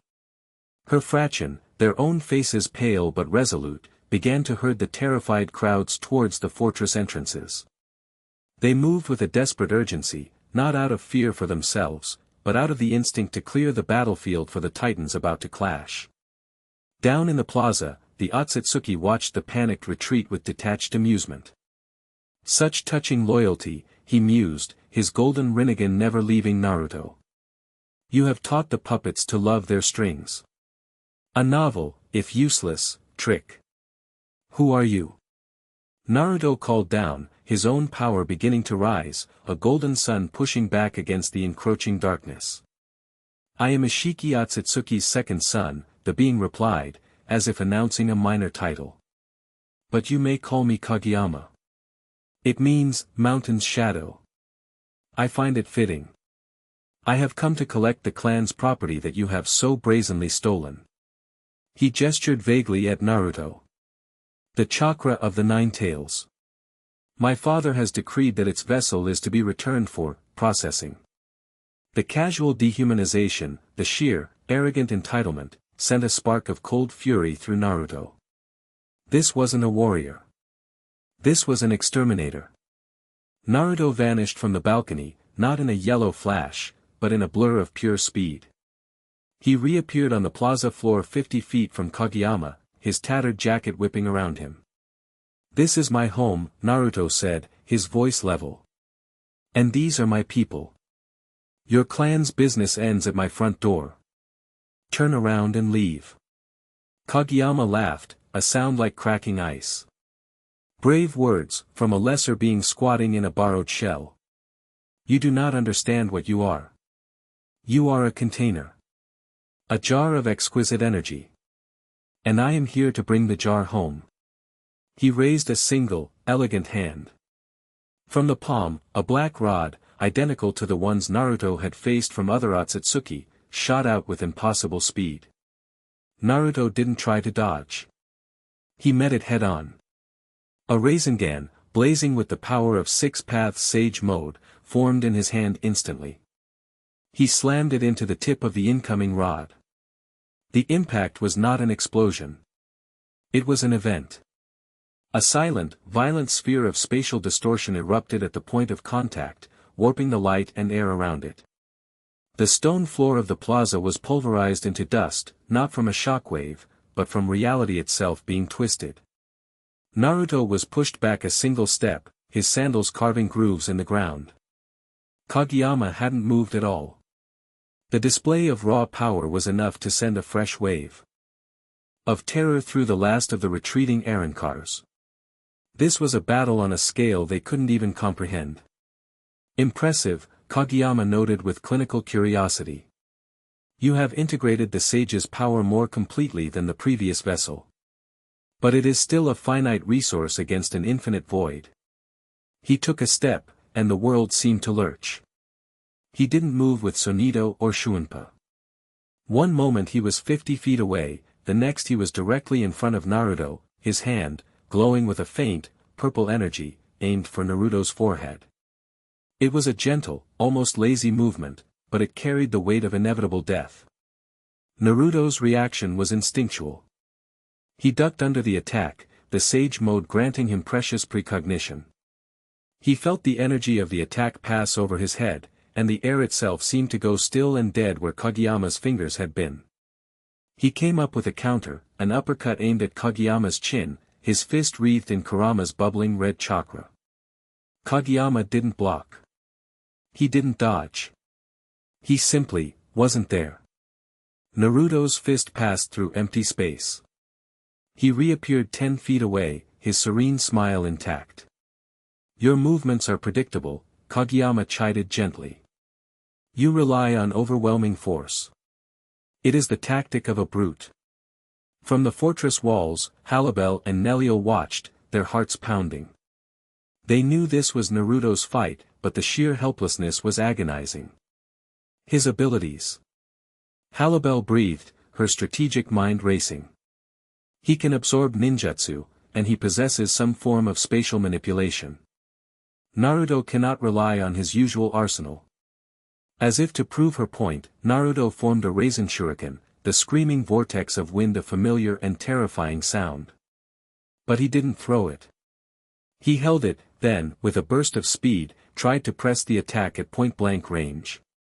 Kageyama simply held up his other hand, the golden Rinnegan in his palm flaring. The Rasen Shuriken, one of the most destructive jutsu ever created, simply vanished, absorbed without a trace. A clever attack, Kageyama said. But all chakra-based phenomena are merely food to us. He tilted his head. Allow me to return the meal, with my own seasoning. The Rinnegan in his palm glowed, and a new attack formed, not a Rasen Shuriken, but a twisted, dark purple version of it. It shrieked with an anti-life energy and shot towards Naruto. Naruto had no time to form a counterattack. He crossed his arms, and a skeletal arm of Kurama's chakra avatar formed around him, taking the brunt of the blast. The explosion was immense, a wave of corrosive energy that vaporized the stone floor and sent Naruto skidding backward, the golden chakra of his avatar sizzling and dissolving where the dark energy touched it. This is bad, Neliel said, her knuckles white as she gripped the stone parapet. He can turn Naruto's own power against him.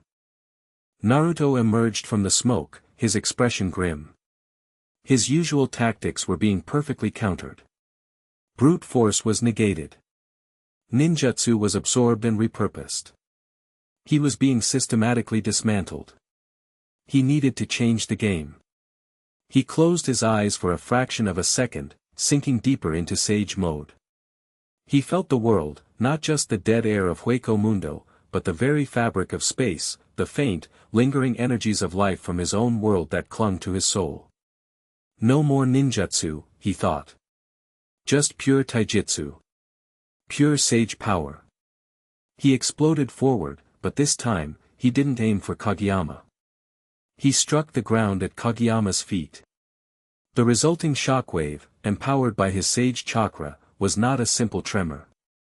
It was a wave of pure kinetic force that shattered the ground and sent thousands of tons of rock and debris hurtling into the air. He used the chaos as a smokescreen, weaving through the falling boulders, a golden blur in the dust cloud.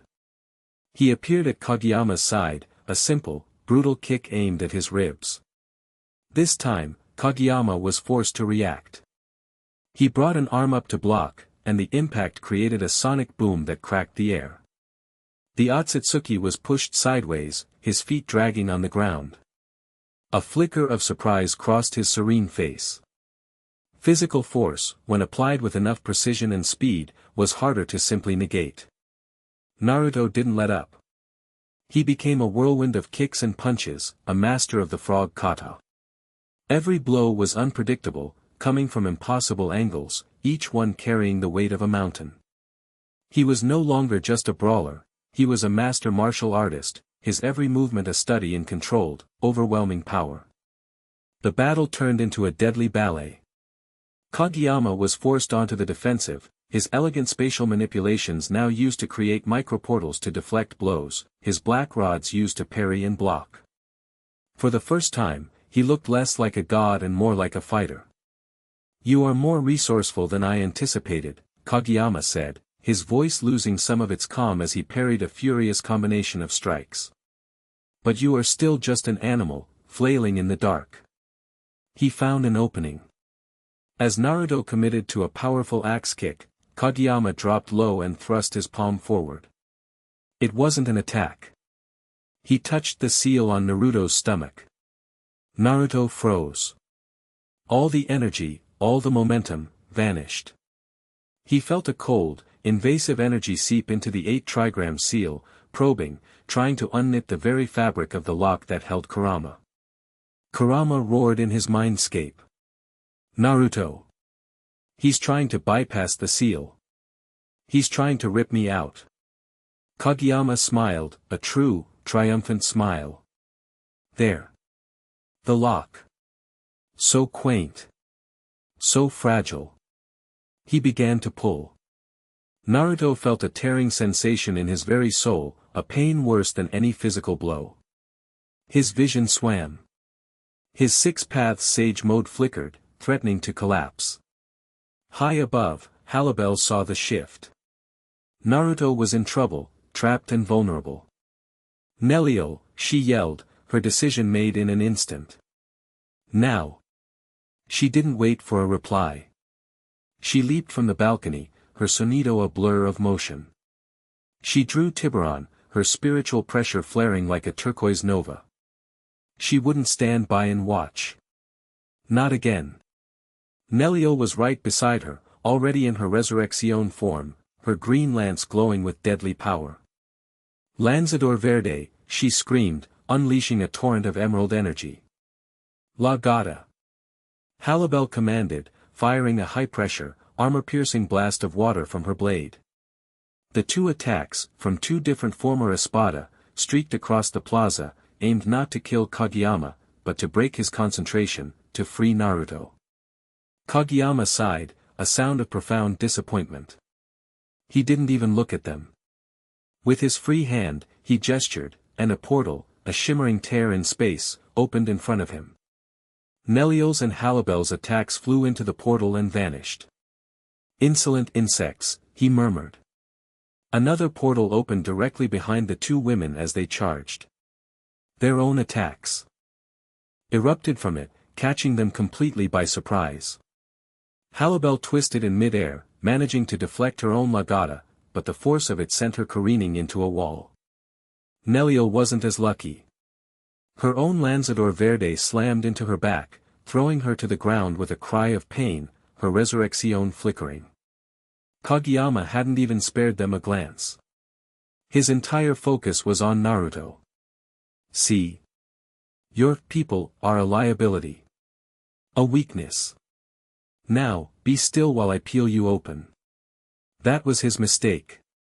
Seeing his friends, his comrades, struck down by their own power, for trying to protect him, snapped something in Naruto. The gentle sage, the reluctant king, vanished. What was left was the Jinchuriki of the nine-tailed fox, pushed past his breaking point. A guttural roar tore from Naruto's throat. It was not a human sound. It was the rage of a tailed beast given voice. His eyes, which had been sage-marked blue, bled into a furious, slitted red. The golden chakra of sage mode was consumed by a violent, bubbling red aura. This was not the controlled avatar. This was raw, untamed power. Version 2. The Demon Fox Cloak. For tales of pure, malevolent chakra erupted from his back, whipping through the air.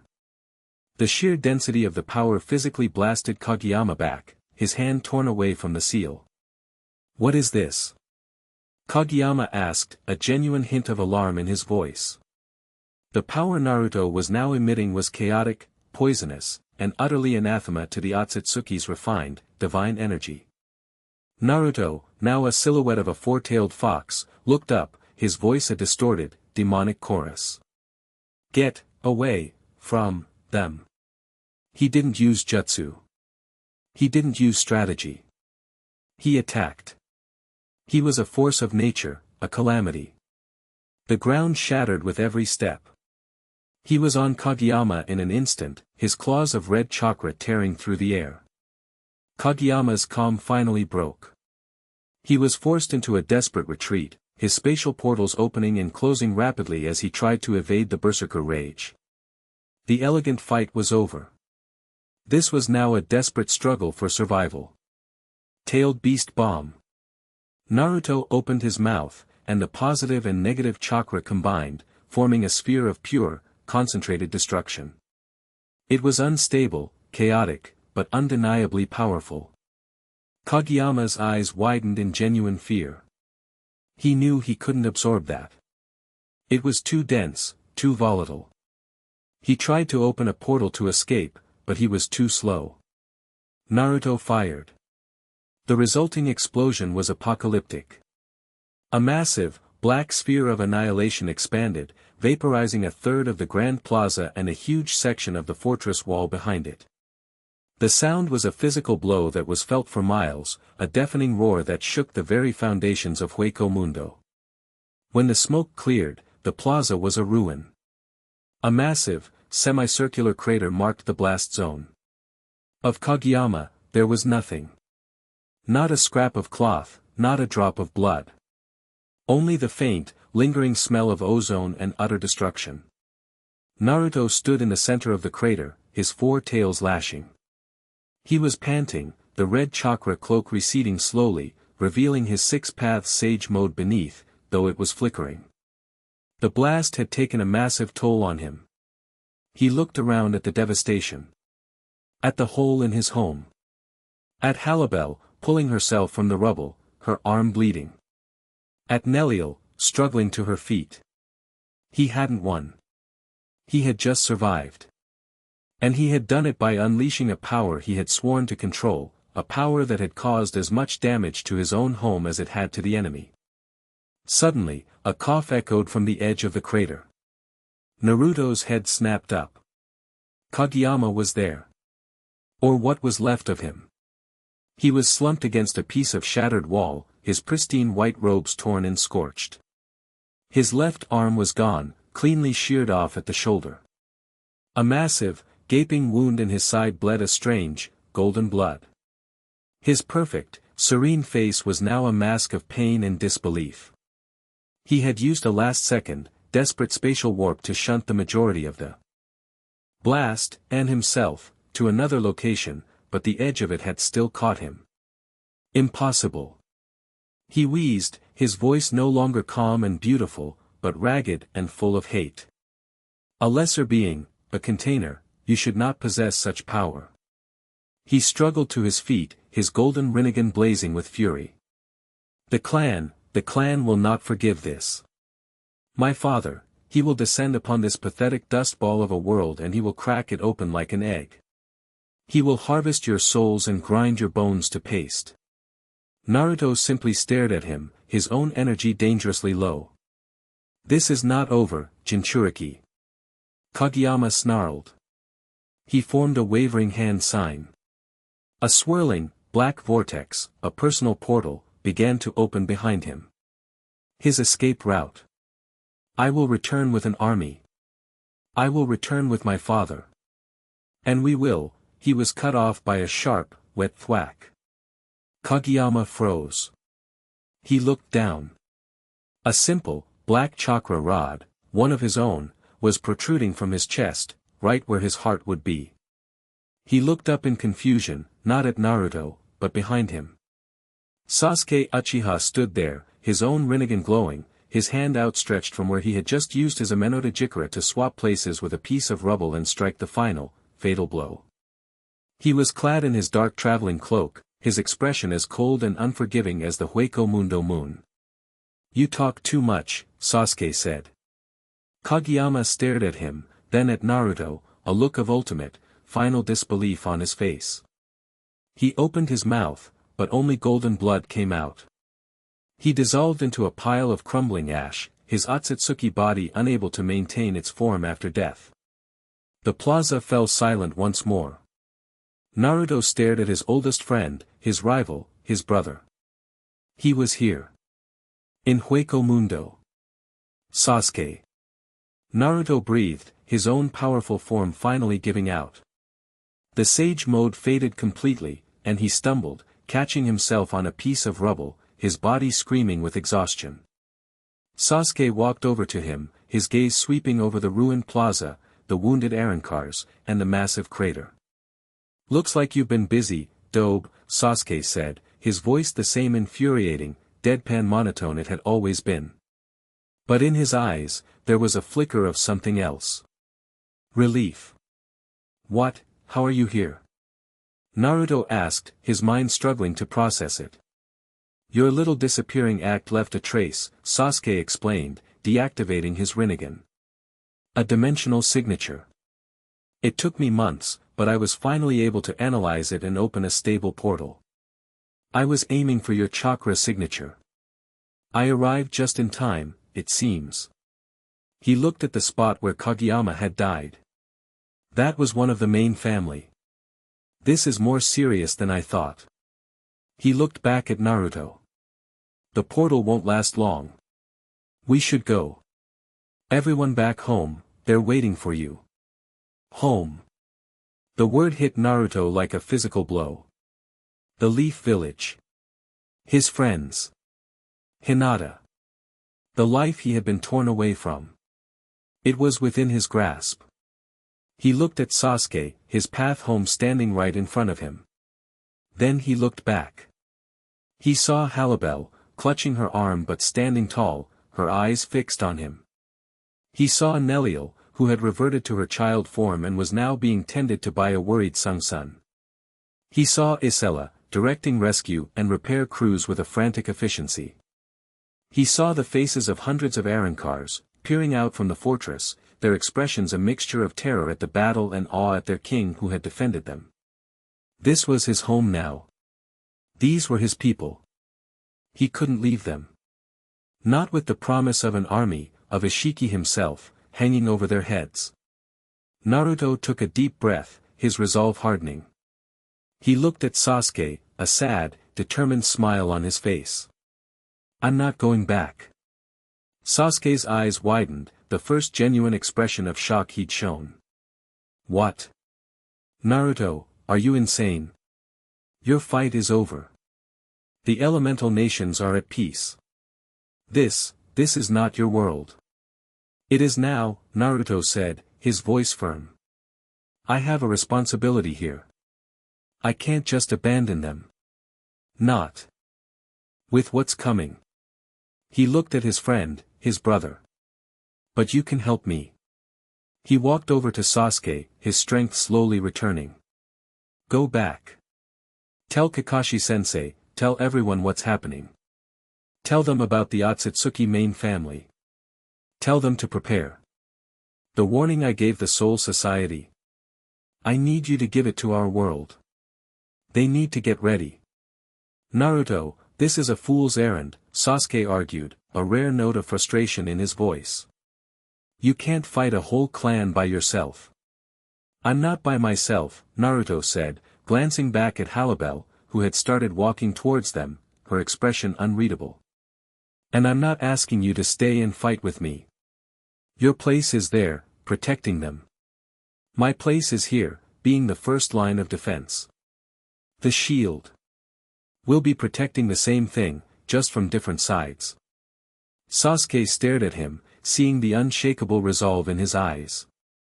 It was the same look Naruto had when he declared he would bring him back to the village.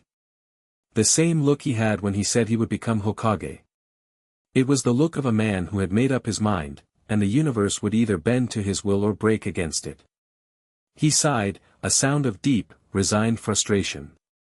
You always were the most stubborn idiot I've ever known. Yeah, well, Naruto grinned, punching him lightly on the shoulder. It's gotten me this far.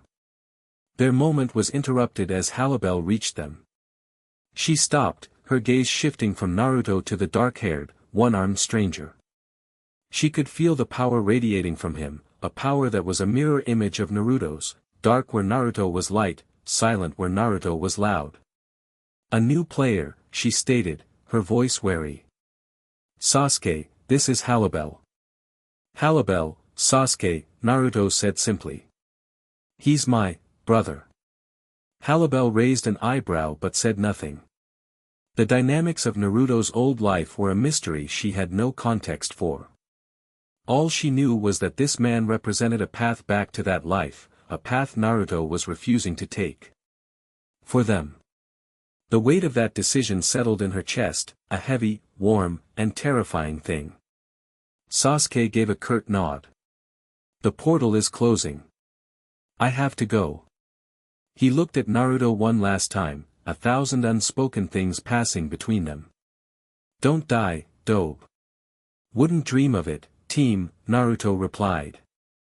With a final look, Sasuke turned and walked towards the shimmering distortion in the air. He stepped through, and the portal snapped shut, leaving behind only the cold, still air of Hueco Mundo. Naruto stood in the ruins of his plaza, under the gaze of his people, with his queen by his side. He was no longer a lost hero. He had made his choice. He had declared war on the gods and rejected his own salvation to do it. He was the king of the hollow moon, and his watch had just begun. Chapter 9, The weight of a hollow crown. The aftermath of the battle was a scar carved into the heart of Las Noches. The Grand Plaza, once the site of their fledgling culture, was now a gaping crater, a testament to the devastating power of their new enemy. The air itself felt bruised, heavy with the memory of the conflict. For days, a somber quiet hung over the fortress, the cheerful sounds of reconstruction replaced by the grim, determined work of shoring up the shattered outer wall and clearing the rubble. The Arrancars were changed. The fear was still there, a low thrum beneath the surface, but it was now alloyed with something new, a fierce, defiant pride. They had witnessed a god bleed. They had seen their king, an outsider, refuse a path back to his own world to stand with them. He had chosen their barren desert over his own verdant home. This single act was a loyalty oath more powerful than any words, and it resonated deep in the hollow souls of his people. They were no longer just a collection of survivors he was protecting, they were his subjects, and he was, unequivocally, their king. Naruto, however, felt none of this pride. He felt only the crushing weight of his decision and the exhaustion that went bone deep. The battle had pushed him to his absolute limit, and the brief, agonizing hope of returning home, only to choose to stay, had left him emotionally raw. He threw himself into the reconstruction efforts with a manic energy, lifting stones, sealing cracks, and overseeing the work crews from dawn until dusk. He was avoiding the quiet, avoiding the stillness where his own thoughts could catch up to him. He was in his private chambers, late one night, staring at the cratered plaza from his balcony. The wound in his home mirrored the one in his heart. He had failed to protect it. He had been forced to unleash the fox's rage, a power he had fought so hard to master, and had damaged his own fortress in the process. He had won the battle, but it felt like a strategic loss. The door slid open behind him. He didn't have to turn. He could feel their spiritual pressures, as familiar to him now as the feel of his own chakra. Halabel, Neliel, and Isella. His counsel. You have not slept in 3 cycles, Halabel stated, her voice not an accusation, but a simple statement of fact. She came to stand beside him, her golden eyes following his gaze to the destruction below. No point in sleeping, Naruto said, his voice flat. Just see his face. That cold, arrogant smile. He is dead, Isella said softly, moving to his other side. Sasuke-sama's report, before the portal closed, confirmed it. The body dissolved, but the life force was extinguished. He was just a messenger, Naruto countered, running a hand through his hair in frustration. A second son. Kageyama told me himself. His father, Ishiki, will come. An army will come. And I barely survived one of them. What am I going to do against a whole clan? It was a rare, shocking moment of vulnerability. The unbreakable optimism, the core of his being, had finally cracked. He was showing them the fear he had been hiding behind a frantic wall of work. He felt like an imposter, a child playing at being a king, who had just been shown the true nature of the monsters in the dark. Neliel, who had been standing quietly by the door, stepped forward. She was in her adult form, a state she now seemed to favor when matters were serious. She looked at Naruto, her expression full of a deep, empathetic sadness. She understood what it felt like to be overwhelmed, to feel your own power is not enough. You will not face them alone, she said, her voice a low, steady anchor in his sea of doubt. When you found me, I was prey. A frightened child running from jackals. You taught me that strength was for protecting others. Let me protect you now, Naruto. Her words were a simple, heartfelt vow. It wasn't the declaration of a soldier to her king. It was the promise of a friend to a friend. She reached out and placed a hand on his arm, her touch warm and reassuring. Isella stepped closer as well. Kageyama's arrogance was his undoing, she said, her voice returning to its familiar, analytical tone. He underestimated you. He saw you as a container, not a strategist. He saw your people as liabilities, not assets. This is a weakness we can exploit. They are gods, perhaps, but even gods have blind spots. My web is no longer confined to Las Noches. I have sent scouts, the fastest and stealthiest Arrancar we have, into the spaces between worlds, the Garganta. They are not to engage. They are to watch. To listen. We will not be caught blind again. We will know they are coming. Knowledge is a weapon, and I will forge you an arsenal of it. Her pragmatic, intellectual approach was a different kind of comfort. It was a promise of control, of preparation. She was offering him not just loyalty, but a strategic advantage. She was showing him a path forward that didn't rely solely on his own brute strength. Naruto looked from Neliel's earnest, supportive face to Isella's sharp, intelligent eyes. He felt a small bit of the weight on his shoulders lighten. Then he looked at Halabel. She had remained silent, her arms crossed, her expression unreadable. She was the one he had fought, the one he had argued with, the one whose entire worldview was at odds with his own. Her approval, her belief, somehow mattered the most. They are right, she said finally, her voice quiet but firm. You carry the weight of this crown as if it is a burden you must bear alone. It is not. She uncrossed her arms and took a step towards him, her gaze intense. When you fought Kageyama, you shielded us. When I took that blow for you in the laboratory, it was not the act of a soldier repaying a debt. It was instinct. She struggled with the word, with the admission. You have forged us into something more than a collection of survivors. You have made us a nation. A king does not fight for his people. He fights with them. She reached up and, for the first time, touched his face, her cool fingers gently brushing his cheek. You have shown me that power can be used to build. You have shown me that mercy is not a weakness. You have shown me a future I had long since abandoned. Do not dare to think, for a single moment, that we will let you face the darkness alone. Her touch was a spark, her words a revelation. He had been so focused on his own perceived failure, on his own solitary responsibility, that he had failed to see the truth standing right in front of him. He wasn't alone. He had a queen, a knight, and a spymaster. He had a council. The harem, a concept he would have laughed at, was not a collection of lovers won as trophies of conquest. It was this. A bond forged in fire and respect, a unified front of powerful women who had chosen to stand by his side, not behind him. Each one connected to him in a unique way, Nelio through a bond of pure-hearted devotion and shared gentleness, Isella through a meeting of minds and mutual strategic respect, and Halibel, through a clash of wills that had slowly, painstakingly, transformed into a partnership of equals, now tinged with a deep, unspoken affection. In that moment, standing on the balcony surrounded by these three incredible women, the last of his despair washed away, replaced by a wave of profound, humbling gratitude. He had lost his home, but he had found a new one. He had lost his old family, but he had forged a new one. He reached up and covered Halibel's hand with his own, his thumb stroking the back of her knuckles. He looked at Nelio and gave her a small, grateful smile.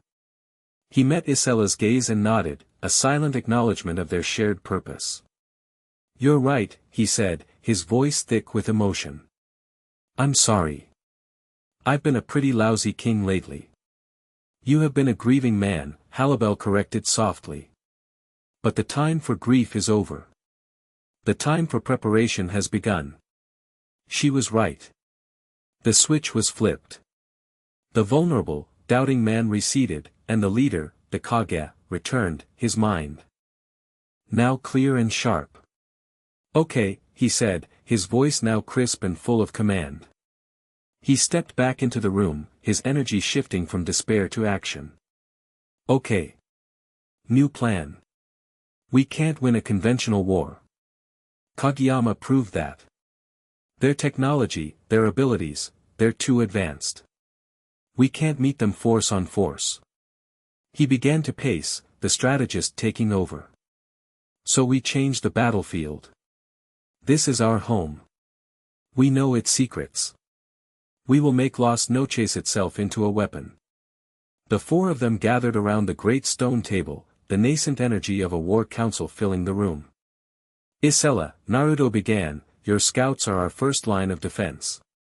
But I need more. I need you to analyze everything about Kageyama's fighting style from the battle records. Every move, every jutsu. Find his weaknesses, and assume his entire clan shares them. I also need you to reopen Sailaporo's archives. All of them. Find anything related to dimensional science, spatial manipulation, anything that can give us an edge." Isella nodded, her eye gleaming with purpose. "It will be done. Nelio," he continued, turning to her. "You are one of the fastest beings in this world. Your Lanzador Verde was the only thing that truly damaged Gabriel. Your power negates regeneration. I need you to train an elite unit. A rapid response team. They won't be frontline soldiers. They'll be hunters. Kill squads. Their job will be to isolate and eliminate high-value Otsutsuki targets the moment they are separated from the main force." Nelio stood taller, her expression fierce and determined. "We will be your green flash." "Halibel," he said, his gaze settling on her. "You are the commander of our armies. The Fraction will be your generals. We need to turn every Arrancars in this fortress into a soldier. But not a mindless one. Teach them tactical retreats, guerrilla warfare. Teach them to fight smart, not just hard. The purpose of our army will not be to win battles, but to delay, to harry, to channel the enemy into kill zones of our own choosing." Halibel's lips curved into a grim, confident smile. "I will forge them into a legion of lions. They will learn to fight as a pride, not a mob." "And me?" Naruto said, placing his hands flat on the table. "I'm the nuke. I'm the final deterrent. But I can't be everywhere at once, and as we saw, my biggest attacks cause too much collateral damage. So, I need to get smarter. He looked at the three of them, his blue eyes blazing with a new, terrifying idea. I'm going to integrate my chakra into the fortress itself. Not just the water or the lights. I'm talking about the walls, the floors, the very foundations. I'm going to turn Las Noches into the largest sage mode conduit in history. I will be able to sense everything, everywhere within these walls. I'll be able to teleport to any location instantly. I will make this fortress an extension of my own body. The sheer scale of the idea was staggering. It was a feat of chakra control that would have been impossible for anyone else in history. But for the man who had befriended all nine-tailed beasts and mastered the power of the Sage of Six Paths, it was just the next logical step. When they come, Naruto said, his voice low and full of cold, hard resolve, they won't be invading a fortress. They'll be invading me. A new energy filled the room. The fear was gone, replaced by the electric hum of a kingdom preparing for war.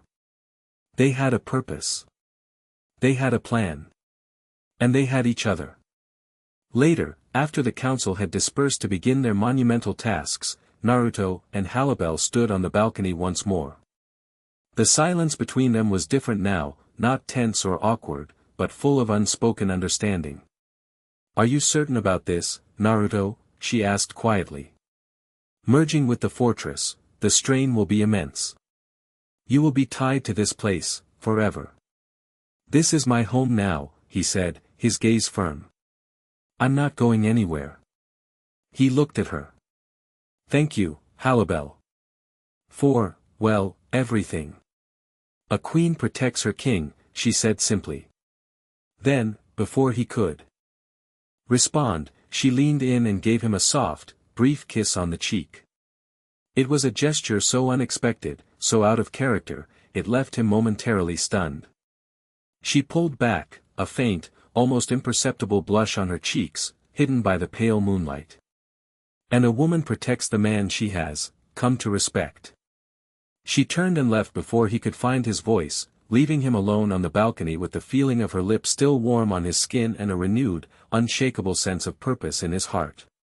The weight of his hollow crown was still immense. But he no longer carried it alone. And as he looked out at the desert, he felt not fear of the coming storm, but a grim, eager anticipation. Let them come. He would be ready. His kingdom would be ready. Chapter 10, King of the Hollow Moon. The passage of time in Hueco Mundo was a strange, fluid thing, measured not in sunrises but in the slow, steady progress of their work. Months turned into a year, then two. The crater in the main plaza was not just repaired, it was transformed. It was now a sunken, multi-level training ground, its walls inscribed with complex seals and fortifications, a place where Arrancars soldiers drilled relentlessly under Halibel's unforgiving command. The fortress of Las Noches was no longer a ruin being reclaimed, it was a living weapon being forged. The change was most palpable in the atmosphere. The ever-present, crushing spiritual pressure of the world was now overlaid with a new sensation, a constant, low-level hum of vibrant, watchful energy. It was Naruto. As promised, he had spent the better part of a year in a deep meditative state, his consciousness expanding, his chakra seeping into every stone and corridor of the gargantuan fortress.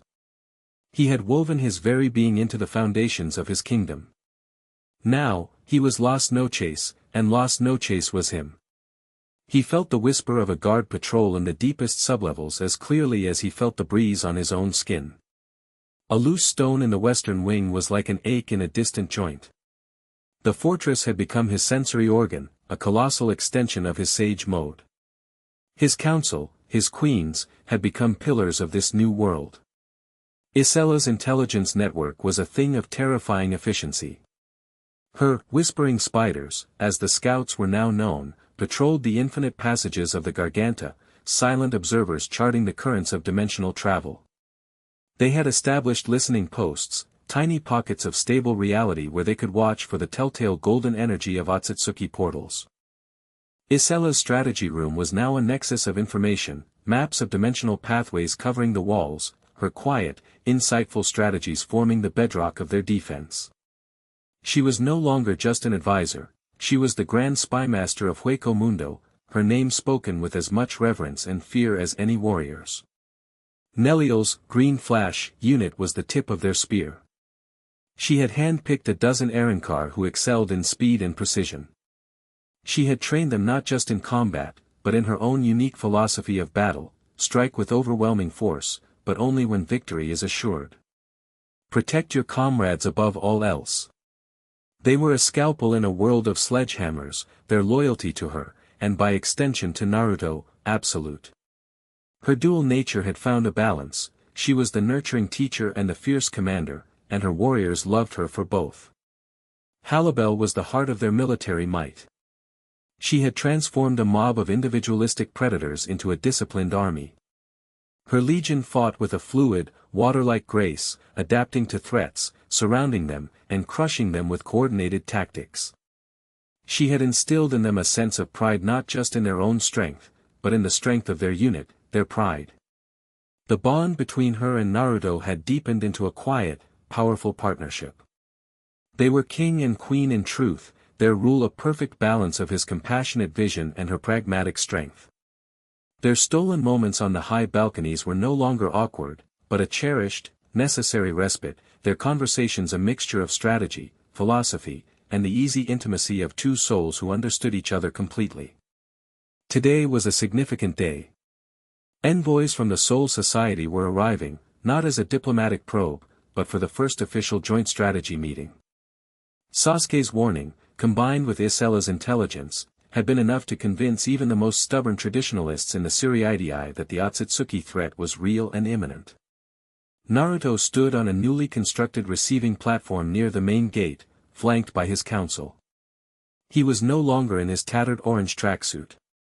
At Halibel's insistence, "You are a king. You must at least try to look the part." He now wore a custom-made uniform, black, high-collared robes similar to a captain's shihakusho, but with a deep, swirling orange lining and the Uzumaki spiral emblazoned subtly on the back. It was a fusion of his two worlds, a symbol of who he had become. A Senkaman gate shimmered open, and Captain Commander Shunsui Kairaku stepped through, accompanied this time by Captains Byakuya Kachiki and Toshiro Hitsugaya. Their expressions were a mixture of grim purpose and sheer, undisguised astonishment at the transformed Las Noches. They saw disciplined guards, clean corridors, and an air of order that was utterly alien to this world. "King Naruto," Shunsui said, foregoing his usual casualness for a tone of formal respect. "You've been busy." "Keeping the place tidy," Naruto replied with a small smile. "Welcome to my home, Captain Commander." The meeting was held in the Grand Strategy Room. Isella presented her findings, her calm, factual report on Otsutsuki portal signatures and energy patterns, leaving the Soul Reaper captains unnerved by its thoroughness. Halibel outlined their defensive strategies, her tactical acumen earning a rare nod of approval from the famously stoic Byakuya Kachiki. "Our goal is to funnel any invading force into one of 3 designated kill boxes within the fortress," Halibel explained, pointing to fortified zones on the massive map. "My forces will engage, retreat, and guide the enemy. Once they are contained, Naruto-sama will be able to seal the zone and sanitize it." The cold, efficient term for total annihilation hung in the air. "And if they don't take the bait?" Hitsugaya asked, his arms crossed. "If their leader proves too powerful? Then I'll deal with him," Naruto said simply, his voice leaving no room for doubt. The quiet confidence he projected was more intimidating than any boast. The meeting was a success. A formal defensive pact was forged. The Soul Society would guard the dimensional gateways from their side, providing intelligence and support, while Las Noches would serve as the primary bastion, the first wall against the coming tide. It was a new era for the afterlife, an alliance born from a shared threat. As the captains prepared to depart, Shunsui pulled Naruto aside. "Your friend, Sasuke Uchiha," he said, his voice low. "He's a remarkable man. He's been working with our R&D department. They've combined his Rinnegan data with our own dimensional research. They're trying to build a bridge. A stable, permanent passage between the elemental nations and our worlds. Naruto's heart skipped a beat. A way home. A real, permanent way back. It's not ready yet, Shunsui continued, seeing the look on Naruto's face. It's dangerous, theoretical.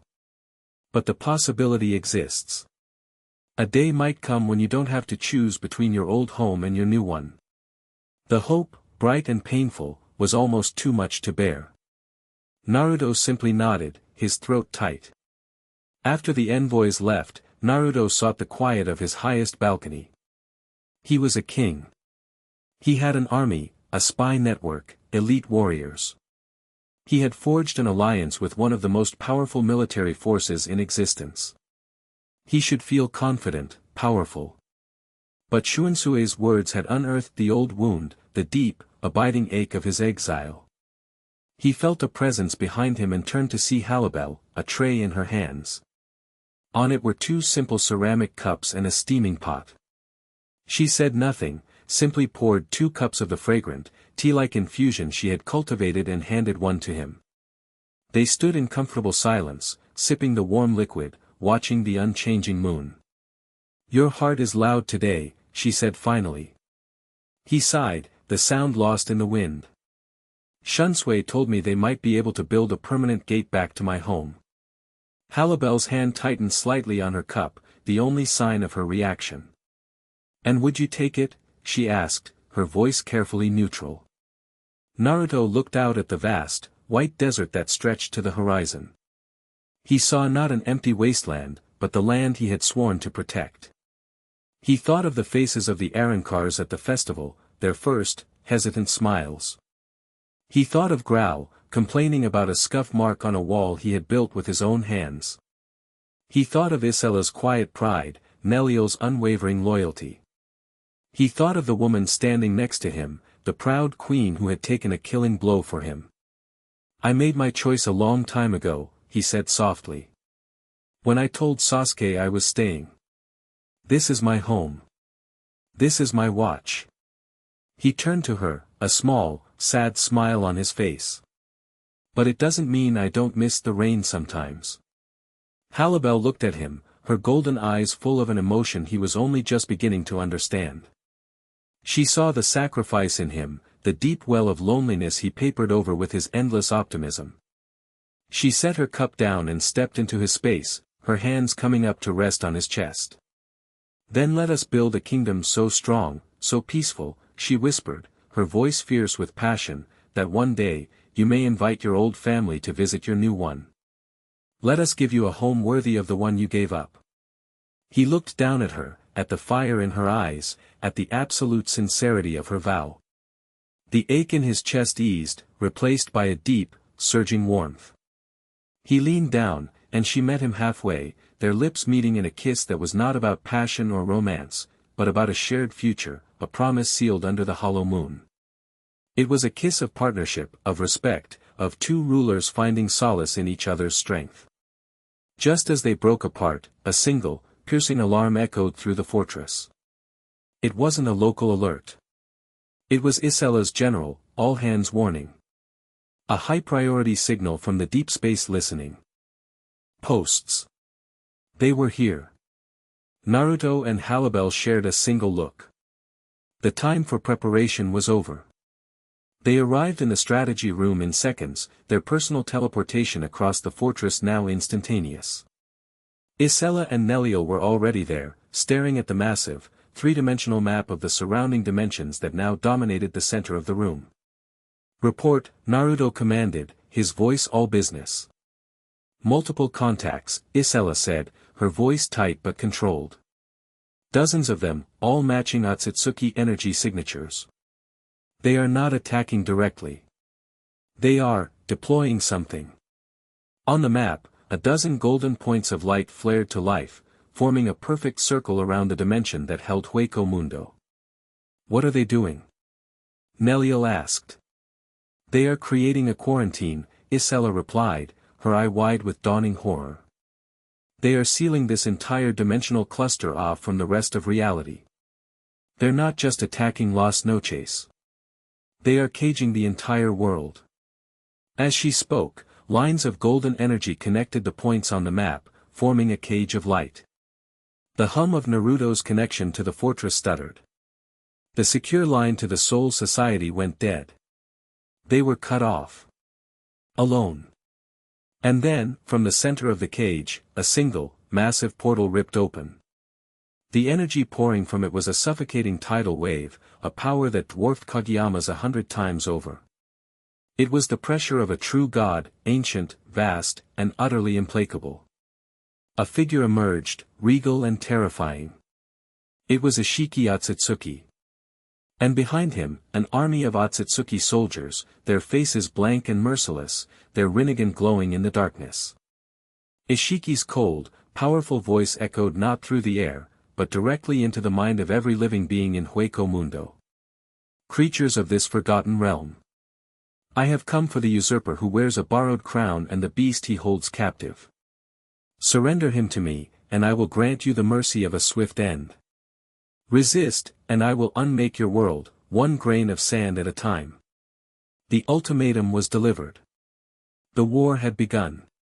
Naruto looked at his council. He saw no fear in their eyes. He saw Isela's sharp, analytical mind already processing the new tactical reality.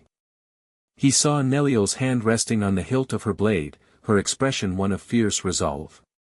He saw Halibel, her jaw set, her eyes blazing with the fury of a lioness defending her pride.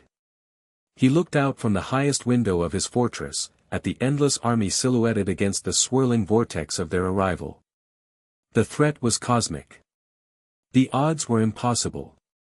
He was a ninja from a world of trees and rain, facing down gods in a kingdom of sand and bone. A wide, feral grin spread across his face.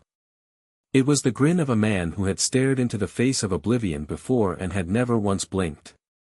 All right, Naruto Uzumaki, the sage of 6 paths, the hero of Konoha, and the king of the Hollow Moon, said to his queens. Let's go to work. The end. Thank you for watching this video. Please be sure to subscribe to our channel and like this video.